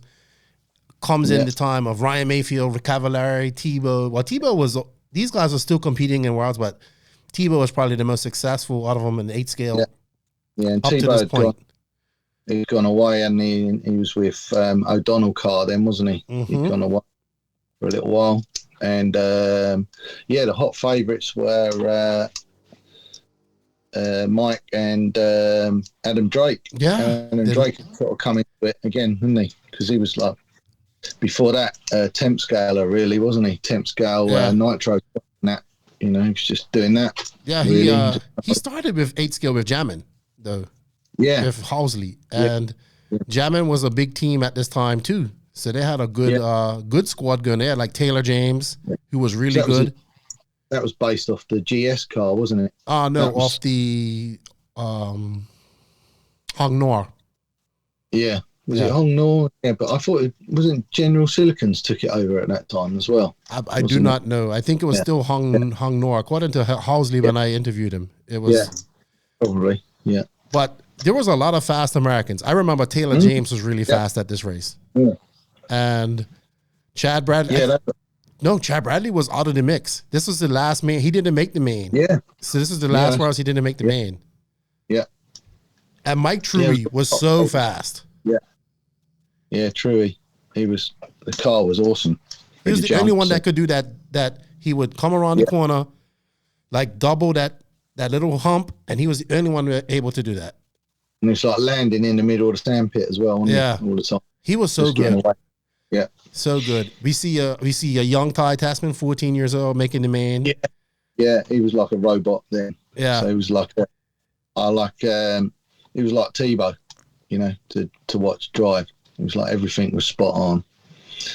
Yeah. Good world. A lot of rain first few days of this Worlds. I think killed a lot of the old favourites. You know, it put them out of suit with that rain and that. And that was the only thing the track didn't compensate for, you know, for the rain. And like I think it was one hose pipe and one wash basin and one airline, so there was massive queues to get your cars clean. So, and it was just like everything was red. The sales in Charlotte must have gone up with all the Wellington boots and wellies that everyone was wearing, fisherman wellies and that clay waders. gets everywhere. Oh mate, yeah, everywhere. It's terrible. And it died, and it just turns everything red. I remember seeing people that were cutting tires down to like half the size of what they were. Yeah. And wheels and tires to try and get through the mud. It was like I believe practice and qualifying was just pure mud. But it ended up being a good Worlds, a good final. Truey was once again fast, but then at Sushihara comes in, on-road racer, saving fuel, one less fuel stop, and takes it and snatches it from Truey. Yeah, and again, again, Mayfield was fast, but engine again, there's always engine problems with him. Yep. Engine issues all the time. I can't believe it. You know, crazy. So, but definitely a change of the guard. So we're seeing these new guys. Well, not new. They were fast and 10 scale, but these guys are emerging as 8 scale. You know, there's like the creme of the creme. It was a good Worlds. I thoroughly enjoyed it, and that's when I said one day I'm gonna go to one of these. One day I'm gonna go, and we got to actually really see it. So it was a great turning point for RC as well, with the coverage and all that stuff, in my opinion. And handing over the guard, a passing of the guard from that attitude era to what we have now, I would say. We had the new Kyosho MP9 that just come out. Really? And so everyone couldn't adjust to that, and it was only Cody that put it in the final. So Cody was our only hope, and he was young and just gaining experience all the time. How did it kind of feel coming from? I mean, Kyosho had dominated this for so many years, and then you come, and then 2008 is like, wow, look at all these fast guys out there driving these fast cars. Yeah, I think that was a time everyone, you know, no disrespect, but all of them caught up with. I would say so too. I mean, to be honest, you guys, your only competition up to that point had been Mugen, and they had won. Yeah. They had only won 2 up to this point. Yeah. So, but thus emerged Hotbod's first World Championship, their first which will be called HB Racing now. But that gave them their first World Championship and kind of announced them as, hey, it's not just the Kyosho and Mugen guys, but it's also we guys as well over here. And first of the 3, but once again, OS, great engine, great fuel mileage, wins a Sushihara. Was you shocked to see a Sushi win? Yeah, because he just come out of nowhere. Yeah, you know, he was just there, consistently there all the time in the points, you know, results and everything like that. Would you consider him like the last? I mean, there is time, but last great, really, really good Japanese driver.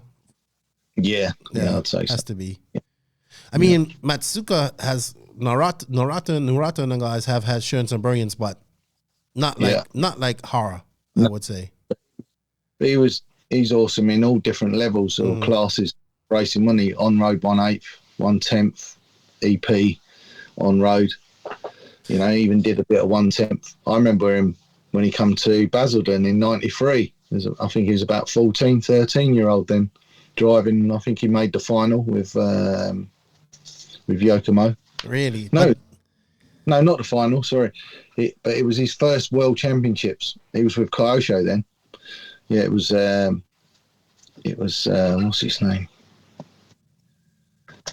Shin Adachi. Adachi. He was young as well. He was the same age as Hara then, and he was driving Yokomo then, and he made the final at Basildon in 1/10. Yeah. Interesting. Yeah, it's quite funny. Yeah, but this starts, I would say, the Atushi Hara era, because he was really good after this for a few years. Yeah. He then goes on to 2010 where he almost wins 2 in a row with Cody. Great battle with Cody, I'm told. Awesome. Yeah, awesome final. Let's talk about that Pattaya. It goes back to Thailand. Pattaya oil. No, was it oil? Oh, yeah, it was oil track. I never went. That was the only world you never went. Why didn't you end up going to this one? Right, you did tell me. Sorry, I did.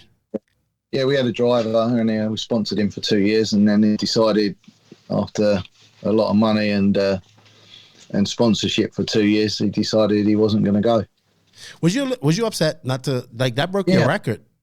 Yeah, I was pissed off because I wanted to go, and there was even guys trying to hire me to be like their mechanic for other teams, and we couldn't do it. And Cody won, and Kyosho won. That's the other sad thing about it. Yeah. Too bad, because this was a great track and a good battle. I think the thing that Greg tells me was the hardest thing was the actual track barrier, because it was like a fence. 1 foot high fence, and he says if you got too close to it, it'll catch your car and rip your arm off quick.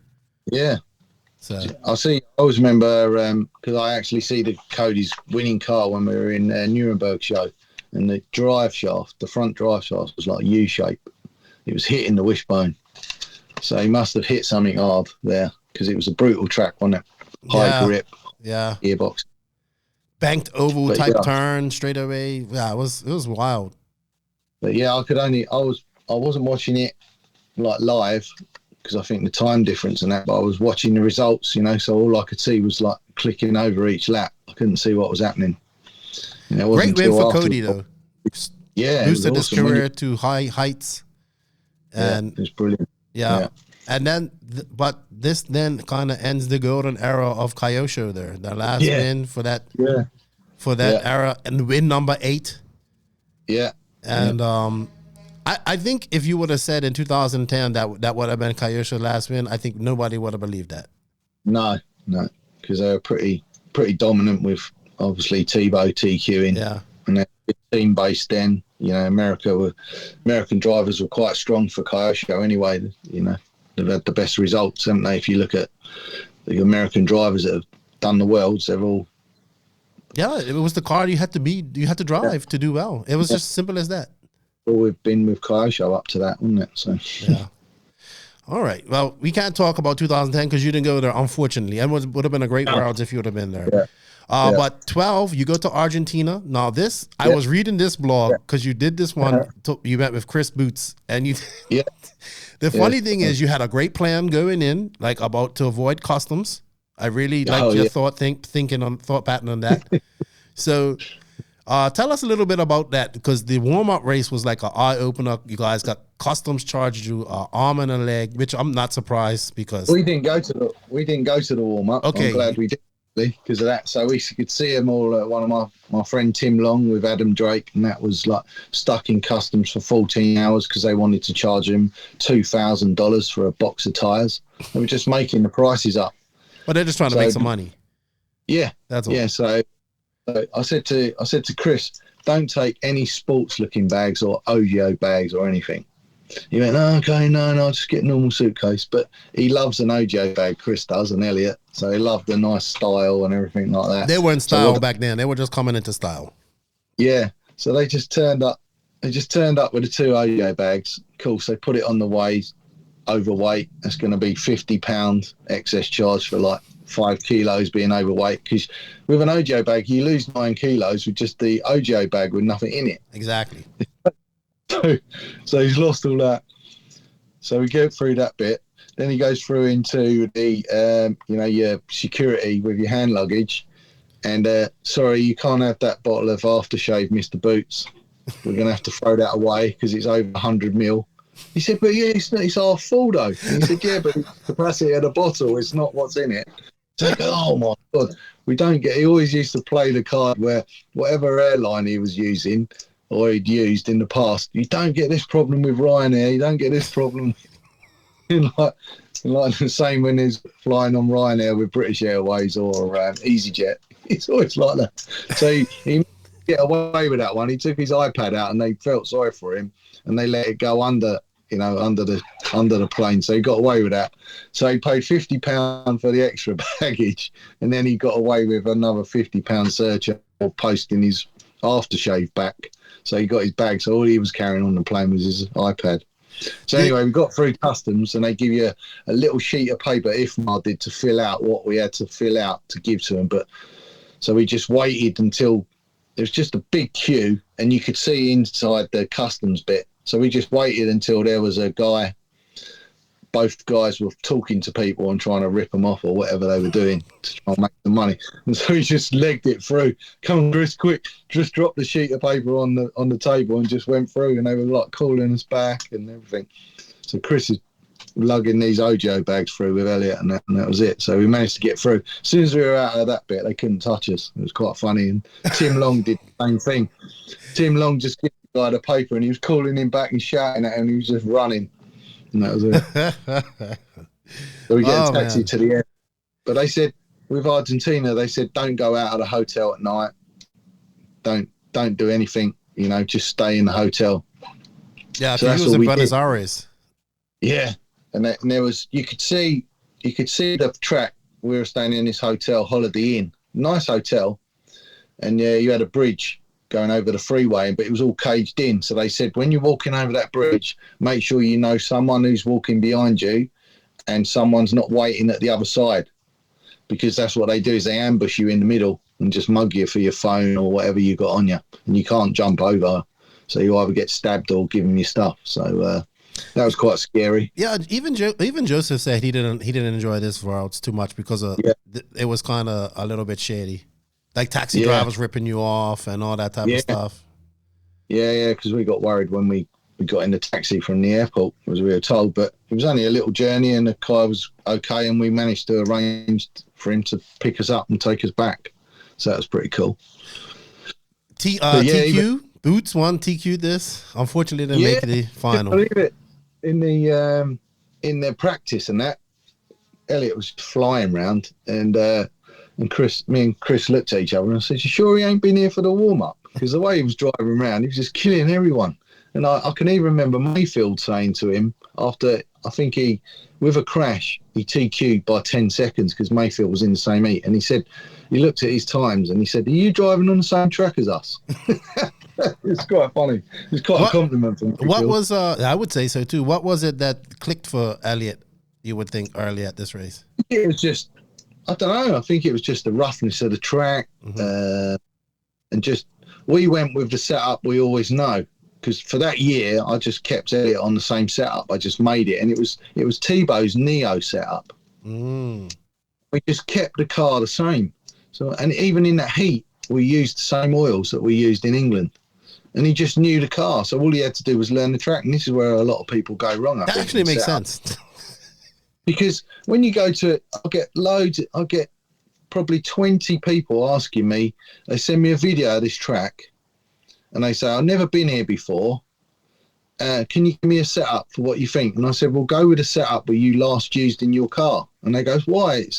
I said, "Because you'll know the car, but use the track. You know, you've got to get used to the track. So if you change all the setups to what someone's told you, you don't know whether it's the car or the track. The most important thing is the tyres." Yeah, and it always is. You get told, "Yeah, these are the tyres you need," but when you go there, something happens, like it rains or the weather's hotter than normal, and the tyres are wearing out quicker. So it's just a gamble with everything, really, isn't it? Yeah, but that makes sense.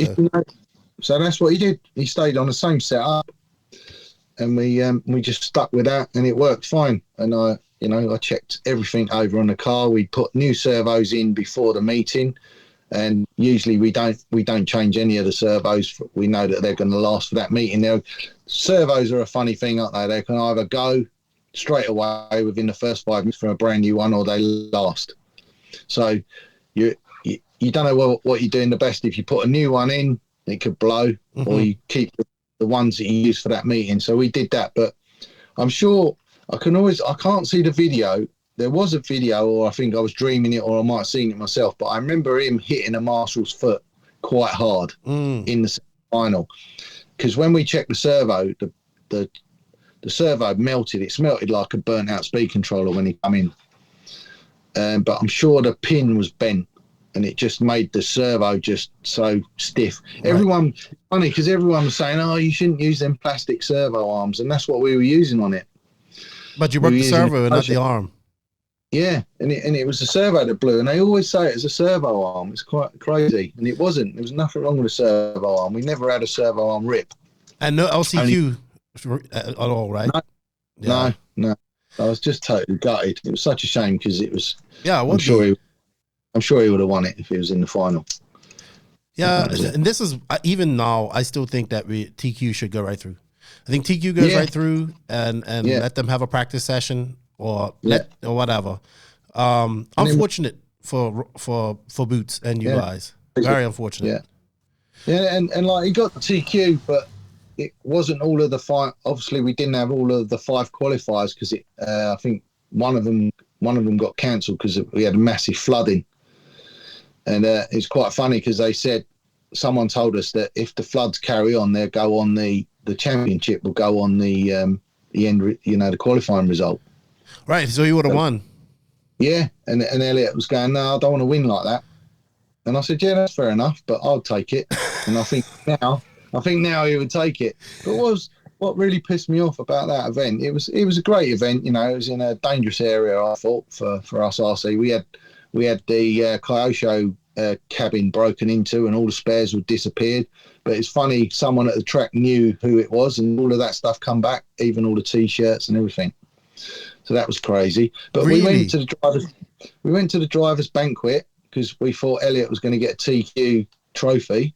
Paid for our tickets for me and Chris, like the driver gets free. This is when they started charging and that. We wait, and no TQ trophy. Have you ever known not to be a TQ trophy at the Worlds? No, not at all. Well, they forgot this year. Carlos says it doesn't have to. It doesn't say anything in the rules about a trophy. It's just down to the club. Blah blah blah.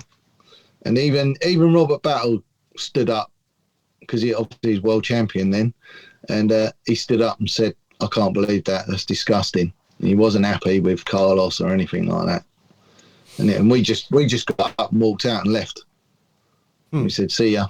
We stayed for the rest of the presentation, but once Robert had got his trophy, we applauded him, congratulated him. We just got up and went out. We were disgusted, and it's always left a bad taste in my mouth, especially when we talk about the next world champ or the world championships later on in Vegas. Yeah. I haven't heard much positive things about this race. Obviously, it was a great race for Robert. He won it. Gave Mugen the third and so far final win. I mean, they still have a chance to win it. Yeah, when I said Tess was going to be favourite as well, it was quite surprising. Yeah. But I see now we kind of see the emergence of these fast, at this time, well, Robert was a little older, but these fast, young European racers, the Ronald Fox and, Boots, and these guys that we have now. The first, because at this point, I would say that the Americans were dominating the scene, the RC scene at this time. It kind of switched over. There were fast European guys, but the Americans had endured quite some time of being the guy. You know, you went through the Courts, the Ghani, then Mayfield, Cavallari. All these guys were the top guys at this time. And then comes Robert Battier, Boots, TQing, Ronald Fox making waves. He's won some European championships. And also Ty Tessman was really, really, really good at this time too. Yeah. Really good. And it was unfortunate for Boots. It's hard just to make one of these finals, you know? And I think they need to really revisit this rule, because it's a waste of time being TQ, in my opinion. Yeah. It doesn't make sense going for it if it doesn't really give you anything. No. Well, it gives you a trophy. Maybe it gives you a trophy. Maybe it gives you a trophy. All right, we're gonna go through, because we got 3 more to go. 2014 in Sicily on the concrete track, as they like to say. This was kind of shrouded in a little bit of drama at the beginning with the fuel. Oh yeah, and it's quite interesting. Yeah, the guy was trying to make everybody buy the same fuel or something like that. Yeah, I can remember there's a great big Sprinter, Mercedes Sprinter van. It was just loaded up with all the fuel that he was going to sell. And then Drake had brought his own fuel, as he always does, smuggled it in somehow, or in someone's shampoo bottles or something like that, whatever he does to get it through. He's just paranoid about using his own fuel, so that's what he does. And so he started his engine up in the pits, and like the guy was going mad because you weren't even supposed to bring any nitro fuel in to the facility. And so Drake has just filled his car up. And the guy goes, right, shut their whole thing down. No one can use any fuel apart from what's coming out of this van. So it was a great big standoff. There was Dallas there. There was Carlos. Carlos was like, I think Carlos knew what was happening, but because Carlos, after that had happened, 2 days later, he had to go home for some reason. So he didn't stay for the rest of the World Championship. Oh, really? So I don't know what happened there. It was quite interesting. So what ended up happening? So they basically were just trying to make everybody use the same fuel.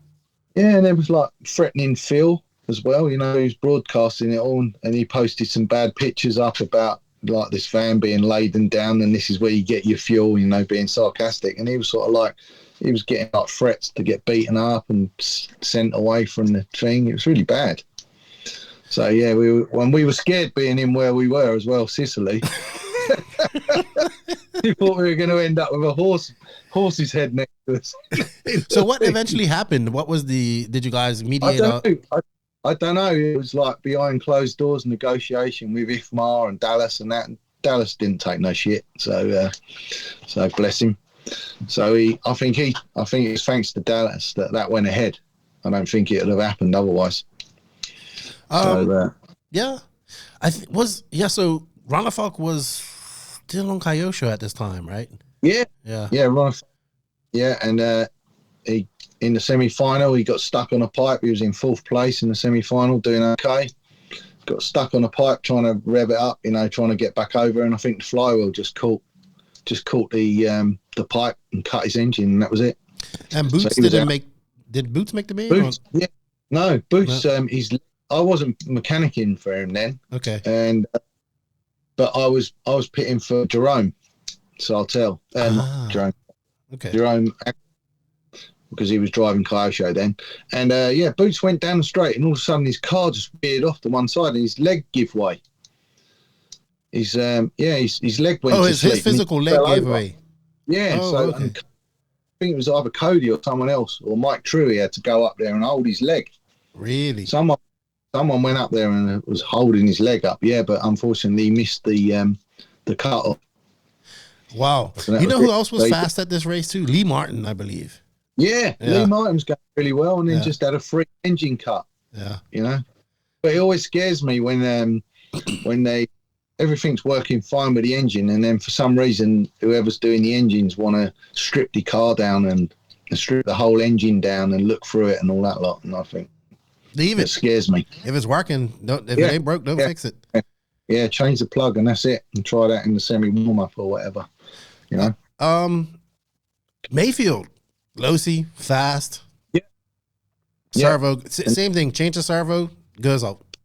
He was using the servos that Spectrum. I think Spectrum, but before that he was sponsored by Hi-Tech, I think, or something like that, because obviously he was using Horizon products. They made him use the Spectrum, so they made him take them out halfway through the qualification, I think, or after that, and they put Spectrum servo.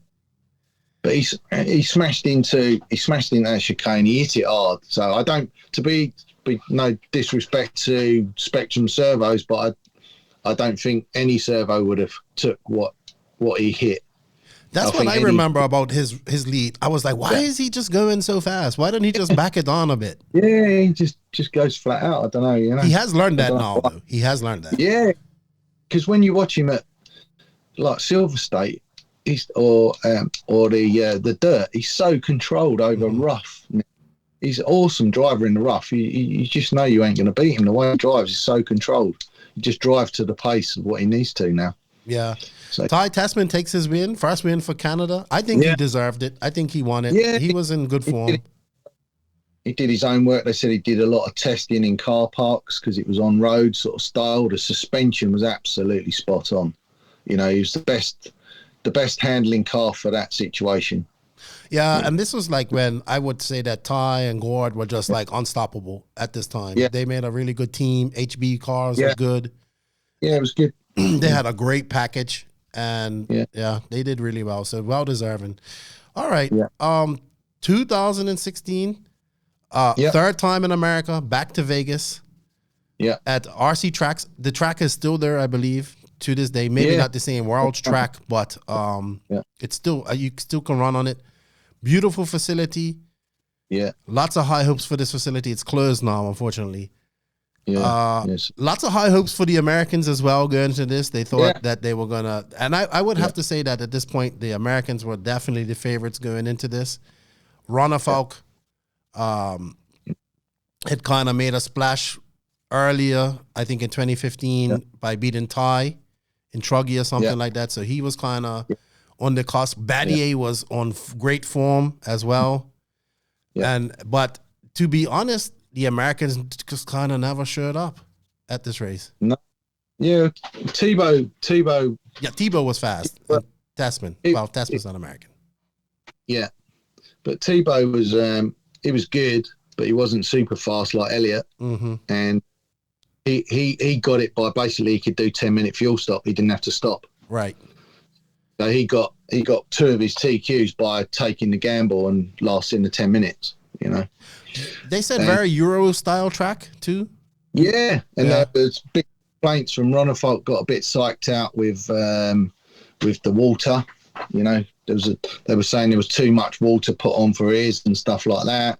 Well, we had just as much water, I thought, as well. But I think he got psyched out by Gord because Gord's always complaining about everything. So, and this is what messed Tessman's head up as well, because Tessman doesn't like competition in his own team, and he had the young gun. Oh, well, this was you could see it at the end of this race. The way Tessman was kind of looking at him, I was like, this partnership's over. Yeah, Ronnefolk was just young gun, wasn't he? Left Kyosho, gone to hot bodies, taking his dad and mechanic with him, you know, and so they were a good team. They always will be. And so, and like Gord and that don't like competition in their own team, do they? So they start complaining and bitching and stuff like that, as they do about everything, about most tracks or whatever, whenever they race. So I think this was the first Worlds they watered, right? Sorry? I think this is one of the first Worlds that they actually watered the track. Yeah, which I don't know why it always seems the Americans have to water tracks for some reason. I think the excuse was for the dust for the airport. I think that's what it was. Yeah, to be fair as well, that's fair enough. And plus they tried this other glue stuff, which caused, I even got some rashes on my arms or something where the dust, it was causing people coughing and stuff like that. So it's pretty dangerous. I don't know whatever. Because I think they had either Silver State or the Nationals, and the track was completely sealed. We did the Silver State there, and that was what it was sealed up. That's when Spencer Rifkin just killed everyone. The car, but the grip was crazy high. We couldn't drive in it. Yeah. I'm glad that they did left it like loomy and dusty. I was so shocked when they made that track. I was expecting American style supercross, big crazy jumps. It got super rough, super rough. I remember seeing a picture of like a rut 2 feet deep almost. We had one corner that was like paved. I think that corner caused so much issues going on and off that corner. Yeah. So we had a good start to it as well. We TQ'd the first 2, absolutely blinding. And then as it got rougher, we struggled. And usually we don't struggle. And it was funny. We were talking to some guy in the bar, you know, a racer from Mugen, just a normal racer that comes out to do the Worlds, just have fun, you know, enjoy the atmosphere and everything. And he said, whenever it was rough, we used to find that the Mugen, you know, the engine mount, it was like a square instead of 2 plates for the or engine mount for your blocks to sit on. He said whenever we had that, we had the square one on, we could never drive the car. And me and Chris looked at each other and went ding. Flags. So we swapped back to, because we had that plate on because we had some trouble at the Euros in Redovan with the engine moving about, and when we put that plate, it stopped crunching the gears, so it gave more flex. So we put the plates on, the normal plates, to give the car more flex, so it'd go over the bumps nice and everything like that, and it transformed the car. And we TQ'd the bumpiest round of the last one, so that's what pissed me off as well. We lost TQ by 1 point, or we drew on points, but it went on countback, and because Elliot, I think, had a 5th, so he had 3 TQs and a 5th place, and another one which was, I think, was a 4th or something like that, and Tebow had only 2 TQs and all the rest were seconds, and that's what killed us on the countback. He might have had a 4th and a 2nd. You know who else got a raw deal at this race? Cavallari. When he on that where they penalized him for Ty Tasman hitting him. I couldn't believe that. I know. It's crazy. He had to start, I think he had to start from the back, and then he had to start from pit lane. Yeah, we should have. To be fair, for that part, he should have. He got penalised. He got a second penalty so that Ty could get in front of him on the starting grid for the final. Yeah. But for the thing, Cav's dad was like the engine cut, and then he run back. Which once the countdown's a lot, you're not allowed to count. Or if the engine cut, he just run back while the starting thing. And the rules are that you can't run back. You know, and you can't have your starter box on the starting grid. You have to start from the pit lane. But the incident that caused him to start in the back or behind Ty was completely Ty's fault, in my opinion. Yeah. Again, it's the power of God, isn't it? Moaning. So. But Ronafalk wins this. We see Battier doing one of his amazing come from behinds to finish second. Yeah. And Ongaro, awesome drive as well. For a young pudgy boy. little Ongaro still driving him. Egan. Like this is when the world kind of got introduced to him. Yeah, with Ferry as his mechanic. He's an awesome mechanic. So, and there you go.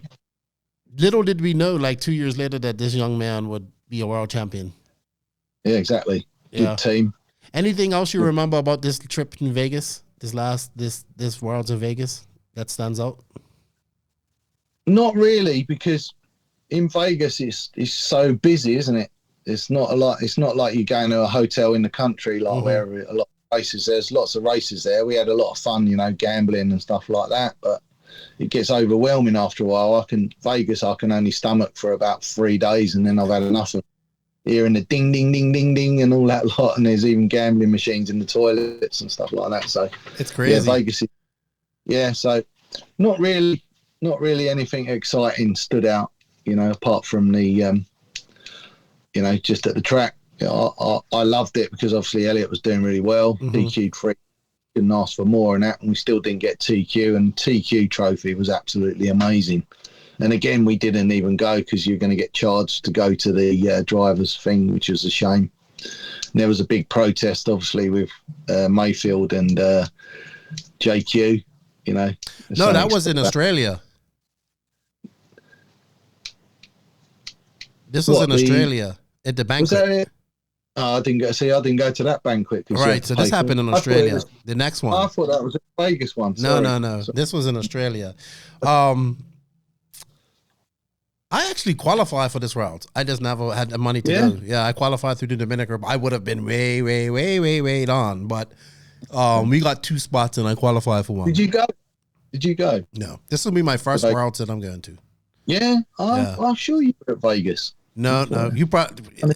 I am. That's why I'm so excited. I'm so excited. My first worlds and at Redovan at that. All right. You'll love Redovan. I think so. So what people have to understand that from that time, 2016 to 2018, like Ongaro took the RC world by storm. Yeah. Like he came out, he won, and while he's doing this, the allegations of gyros are flying. Yeah. Even at. I didn't go to the dirt that year. It started at the dirt. Actually, it started from this race. It started from the 2016 Worlds, where people started saying, "Oh, he's got a gyro," and then it kind of came to a head with Yao and Barufalo in 2018 because they went to the dirt. So, and then it didn't help that Ongaro goes to Neo race, loses almost 3/4 of his wing and still wins.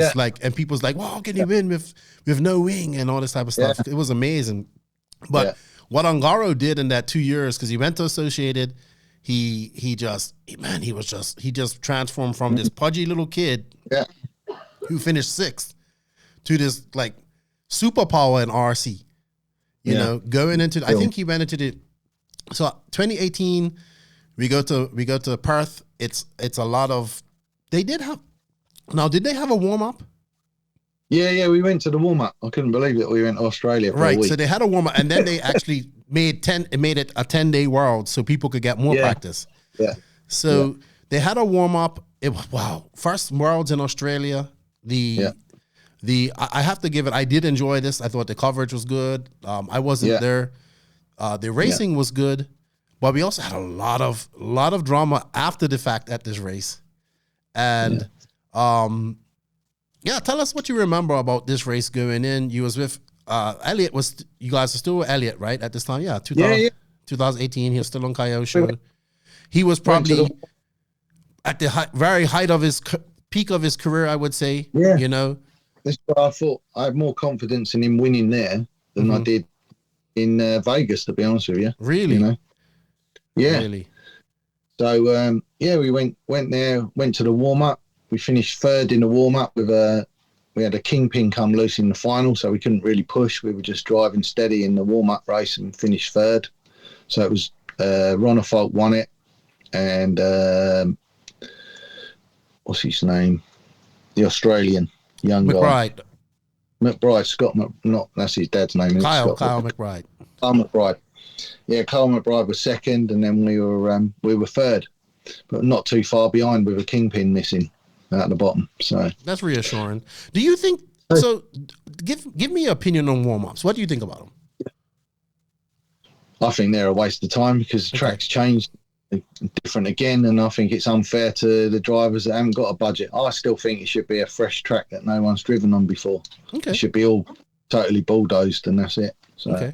So you're not going to be in favor with Redovon not changing the complete track here, or is it? No, not really. Okay. No. Well, we'll touch on that in a minute. So Perth did a whole new track rebuild. Yeah. They and then again, once again, watering was allowed at this track at this race because I think it just made the surface better. They used ship rope as a track boundary, which we used in Bermuda. I'm very familiar with this stuff. It can break. It can hurt you. It catches donuts. Yeah.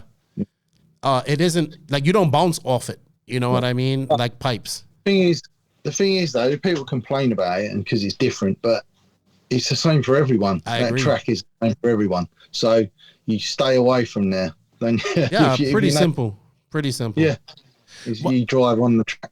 But we got screwed as soon as we went there. For some reason, Elliot finished 10th in the world, the last Worlds. For some reason, they put him in Heat 1 or Heat 2. So we were basically cleaning the track. We asked, even the organiser come up to us and said, do you want to be moved? And we said, yeah, it would be nice to race with someone, who's in the same stand as us, because everyone else was all in like Heat 14 or Heat 16 or something like that, however many heats there was. All the top 30 drivers were all in the good heats, and we were in some reason. So before the meeting even started, they said, do you want to be moved? So it wouldn't make any difference to anybody. We hadn't had a drive or anything like that. And Gord says, no, I'm not having that. He stays where he is. And that was it. And that was Gord on his rant for whole Worlds. He was the one that That's a great area. That's a great area I talk about that Tasman's operate in. It's not it's not illegal. It's not it's not wrong, but it's not what's the word? It's not ethical, I would say. Is that a good word to use for it? Yeah, definitely. That's the gray area that they operate in. That's when I say they operate. They so what I mean by that is they go to every extreme to make it an advantage, in my opinion. Yeah. And to be honest, it's nothing wrong with that. But I think it comes to a point of ethics. Like, come on, like if you want to have all your competition have the same playing field as you. Yeah. So. But this was, this turned out to be, I think Ryan Mayfield was one of the favorites going in, Tasman, Ronafalk, and Ongaro. And then Ongaro just put on a clinic, man. He put on a clinic. Yeah. Well, Ronafalk had his issues as well with the clutch. I think it would have been a different story there. Yeah, but I don't think he would have, he still would have won if he hadn't had the issue. He didn't look as good as, but David's a fighter anyway. In his driving anyway, he can fight. Yeah. But I think that just killed it for him when he had to come in the pits twice and try and clear the clutch. Yeah, and I just don't think that Tasman and Mayfield would have caught, not Ongaro, not that day. No. Not the way he was driving. No. And I mean, he was just, you watch him and you see him do these things. You see him do these things with his car, and then you think why people think the way they think, because it's amazing what he's doing. Yeah. But then, of course, this race was kind of, as soon as it was the first race, as we talked about earlier, that we've seen a protest, especially to this, like to the winner. I don't think it's ever been done. Yeah. Protest to win, takes an hour of, they strip his car. Did they strip his car completely? Yeah, they stripped it, and then there was Mike Truey in there looking at the radio and that, and everyone looking through, and I think it was totally out of order. I felt totally sorry for a young Ongaro to win your world championship and then think you're going to have it taken away because someone's put a protest in because they think he's got a gyro because they didn't win. Mm-hmm. It's total bad sportsmanship in the whole thing. If someone has to win by cheating, let them have their day and win by cheating. If they feel good like that, then fair play to them. If that makes them feel good that they've got to cheat, but to not win and then complain about someone else winning and put a protest in, I think it's pretty shitty in my opinion. Yeah, I mean, the rumors is that Gore did the protest. The rumors is. Yeah. So that's never been confirmed, but that's a rumor. No. Yeah, so who paid the money though? Someone. This is another thing that I never see anybody official protest. You got to pay, was it $200 or something like that to put the protest in? I don't think anyone put any protest in with any money. It was just all verbal, and they got bullied into it, you know. And that was it. So the people did what they had to, and they called Mike Truey in to check, which I don't think. Nothing against Mike. He's a nice guy, but he shouldn't have been in there checking the radio. Not with people with vested interest in the other two positions. Yeah, exactly. Yeah, exactly. So because obviously Mayfield would have gained second place out of it. So yeah, but he also had some fallout. Yeah. That was quite interesting. Yeah, this was a very interesting Worlds. I think it was like So anyway, if people don't remember, so he was running reds, and he was caught. I think it was Chris Sarkis who caught it on camera with that long lens. So he ended up running an OS engine with a Reds head, and that caused a whole. I think that actually caused more drama after that than the whole protest incident. And then that's also the infamous banquet when he told JQ about that. So I figured by that time Mayfield had a bunch of Coors Lights in, and then I think JQ went up there and said something about for the biggest. Drake didn't show up for the biggest club race in the world, and JQ won like 35 plus. Of course, JQ said something smart, and then Mayfield went up there and defended Drake. But that's cool. I actually thought they were really enemies after that, and then I think 2019 DNC, like Mayfield and him were talking, and he goes, "Yeah, even Keenan thinks you and I ain't friends," and then he was just kind of talking, but. No, but Mayfield's pretty cool, really. Yeah. He's how it is, and that's it. It's done. Yeah. He's I like the other guy. I like him. I think I like. You get a lot of the guys, don't you? That like say loads of things and behind the back and everything, and then they're nice to your face, and that's it. No, but Mayfield's like this. If he don't like you, he'll tell you. And if you wreck him, he'll tell you too, as we've seen, and I love it. Yeah. And I think he's one of the favorites to win this race going into next weekend. And I know you're gonna be there. This will be your So 1990. So this will be Let's see, 1, 2, 3, 4. You missed 2010. So 20. This will be your 20th Worlds. 22. Yeah. What do you think about it? I know. So we touched on this. Sorry, it won't be 22, will it? Because we didn't do the 20. Right. So it's 20. Yeah. 20, but or you said there's been some, we got the Americans talking about the track as well, not being a permanent track. I haven't seen any pictures of it. I did have Baldo on the pod last week. He said the track still keeps its essence, but it has been changed. Obviously, they're going to keep some parts of it. Yeah. As a track, period, what do you think about the track? Because it is probably one of the biggest tracks we've been to. I think it's a proper, awesome rallycross track, which sorts the men out from the boys. You got to be good at distance driving, because that track is a far distance, but it's also very wide as well. But you're in a good position where you are on the rostrum. I think the rostrum helps it out, because the position of it is obviously you've got a higher side so you can see quite easy, and then you've got a downhill, so it makes it easier for the further distance at the bottom of the track to see. But it was crazy. I remember when Elliot was qualifying in the Euros, we had this sort of like freak dust storm. This wind come across and it just blew all the dust up. And going down the hill, Elliot at one time said I couldn't even see the car going over the big down the bottom. Yeah, it's going to be interesting. So, do you think it will be? Go ahead. Sorry. So, yeah, I think you got to have a strong car for that, because it's really hard on the gearboxes for them big downhill jumps and uphill. You need a lot of horsepower and a strong gearbox in your car, and you have to be your fuel economy has to be on point, because you will not make a. It's 52-second, 51-second lap. We're talking about her. Yeah, I think if you're on either a 52 or a 54-second lap, if I can remember correctly, you were doing good. But average guys were doing like 1 minute laps. 1 minute 02s and that. I think it's going to be interesting.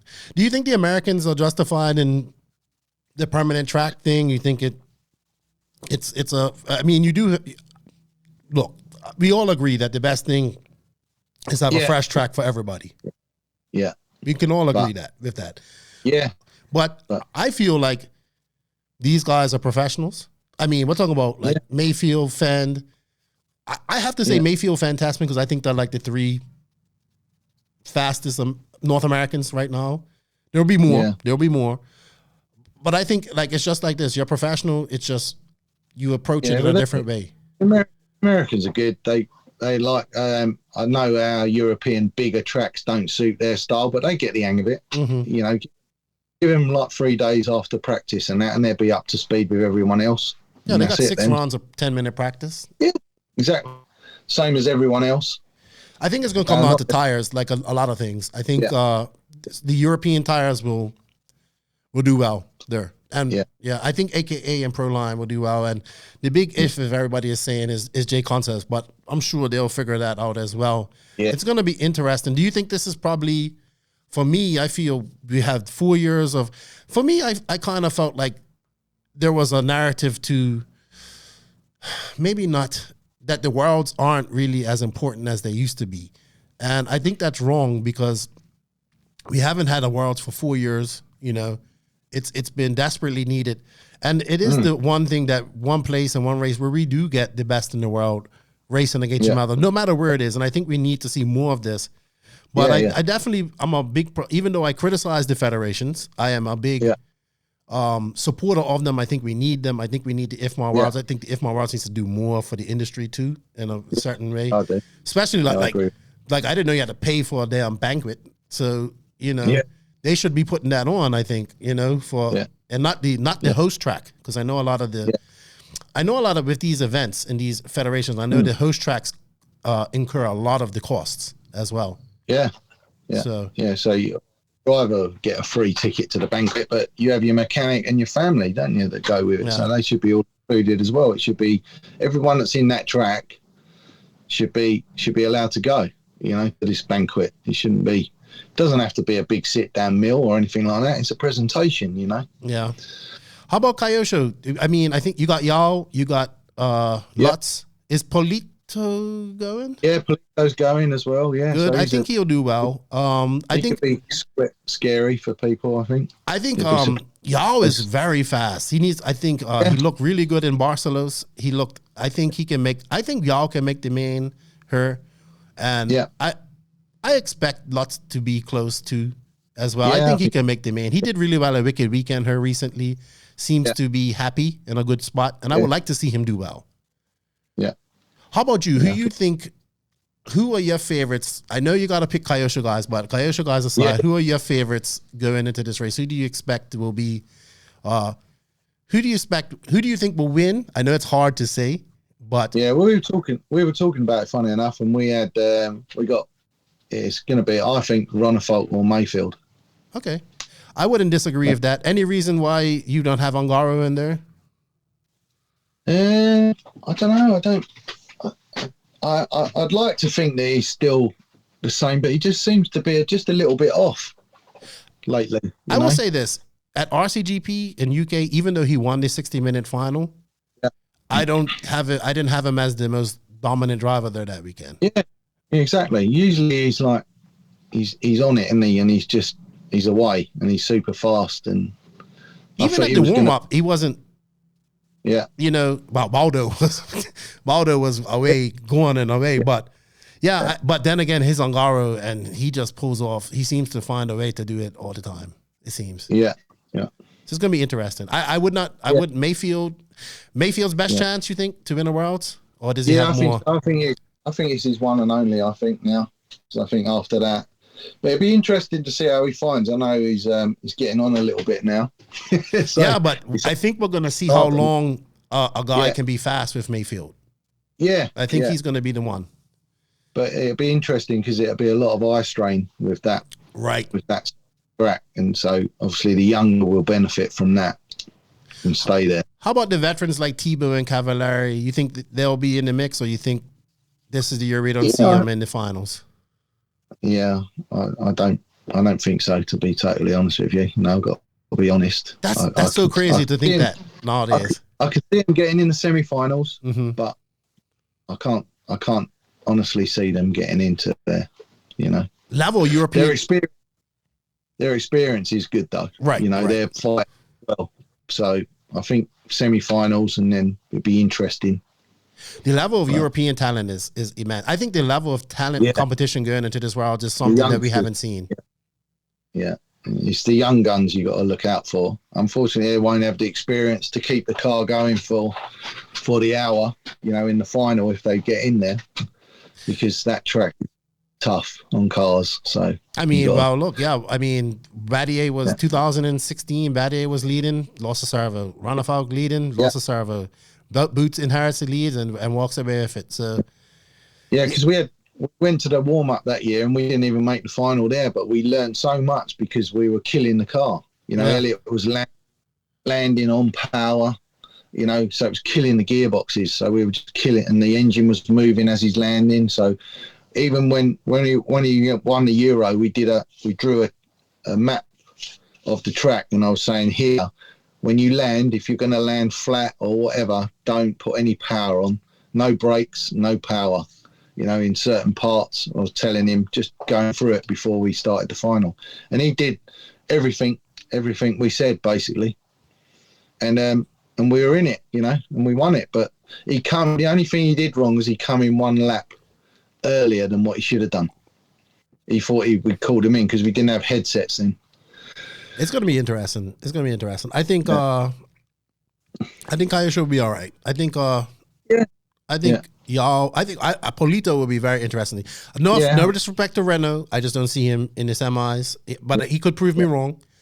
But that's just because he's getting older. You know. Going back to Tebow and Cav and Renault, I think their experience could pay off in that track. If they get in the semi-finals, then I think they've got a good chance of getting in the final. Then it's down to, you know, keeping the car going, keeping it in one piece. I wouldn't argue with that at all. Experience is key, especially in these type of races, and it's a 60-minute final. Yeah, and this track is fully demanding on everything, the driver and the cars especially. I can't wait. I can't wait to see it. Yeah, and the fuel mileage as well. Because if you're doing like 52-second laps, or if you're really flat out, you know, you got to call that 7.5 minutes or 6:40, and you're in. This is where I was worried when Elliot would come in that fuel stop one lap too early. It made my decision of, like, in between the two, we had, you know, 12 minutes to go. When do I bring him in? You know? Yeah, and nobody's really seen the track yet. So I think they were we're recording. This is Tuesday that we're recording this. This will come out probably after the track's been revealed, but I think they're going to reveal it on a Wednesday. Okay. So but they said it's Baldo said it's going to be one part that's going to be really difficult to do, but it's going to still be Euro style track. It's still going to keep the same essence. I'm like, man, that track's so huge. I heard people have that, like, the latency between where they can see their car and the actions that they're doing is affected. So I think we haven't seen anything like this. I think we talk about the European talent, but there's a lot of young American talent too. I think we're going to see people like Mason Fuller do really well. And I think it's good to see. We need this. We need more competitions where we see the best in the world racing against each other, because Europe has so much to offer. And I think nowadays, as the world has gotten more popular and information is much more available to people, I think we're going to see thousands of people just tuning into this from around the world next week. All right, Mick. Well, thank you for your time. It was an excellent chat. I knew I was going to enjoy this chat. That's why I was looking forward to it. You've been also a great guest on this podcast many times, so thank you for coming back. I look forward to seeing you again here in Spain. And man, it's gonna be a good week of racing, I think. Yeah, I'm looking forward to it. All right, man. Well, thank you for your time, and safe travels to Spain. And I wish you and the Kyosho team all the luck. Thank you very much. Thank you for your time, man. Lots of history you heard. Now we have it written. We got to we got to get Phil. Well, you gave me the links. We need to see if we can get Phil, or let me post them up so people can go read them or whatever. because great blogs, lots of history, lots of information. And thank you for your time, and I look forward to seeing you next week. Anytime. Look forward to seeing you again. All righty. And a big thank you to Mick Cradock for his time. I had an excellent time sitting off with him. I did figure that this pod was going to go long because Mick has a lot of information stored up. And even you can see he enjoyed just talking about past times and all that stuff. And I hope you got a little better feel of why the IFMAR Worlds is so important. I really look forward to this Worlds coming up. And I want to thank Mick for just, giving a little bit of his time and his knowledge. And, when a man has been to every Worlds, he's been to 20 Worlds. He missed 2010. So, he's coming on his 20th World, sorry.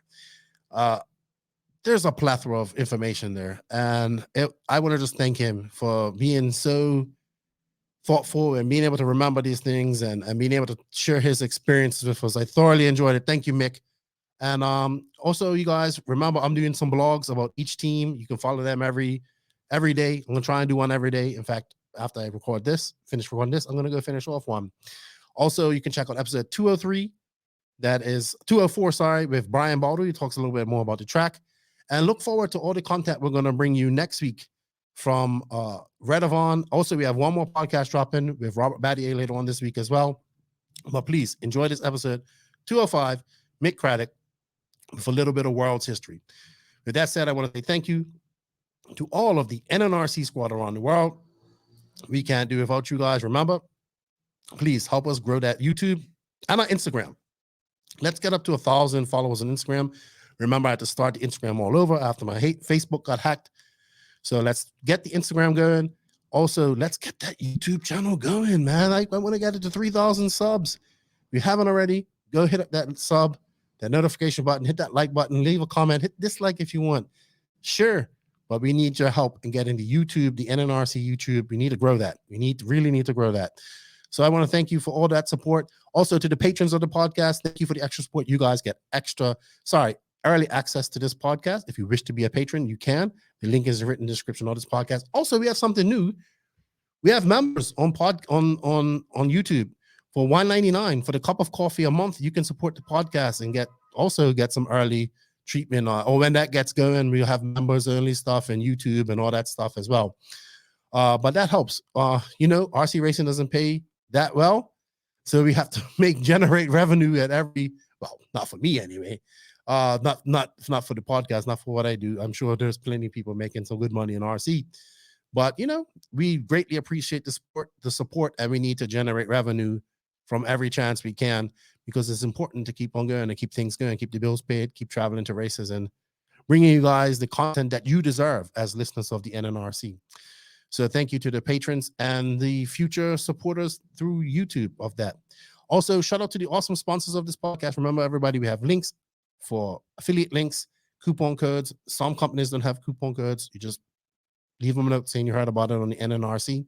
Sharing the sponsor some love, shares the podcast some love, everybody. So please, a big shout out and thank you to Invisible Speed, TZO 200 Tires, TNR Fuels, High Tech RC, Beach RC, Mayako, Techno RC, RCGP, Papa Willie's Traction Tonic, G-Spec RC Tuning, Sampadal USA, Racecraft USA, Clinic RC, House of RC. Shout out to RC Raceway in Alabama. Also, shout out to David Ronnefalk, Alexander Hagberg, Jared T. and Robert Batty for their support of the podcast. We greatly appreciate that. With that said, NItro Is THE Glory, E-Buggy pays the bills. The Worlds are coming, everybody. I hope you guys are ready. I hope you're getting excited, because I am excited. With that said, thank you to Mick Cradock for his time. Thank you guys for all the support. Lefty is out.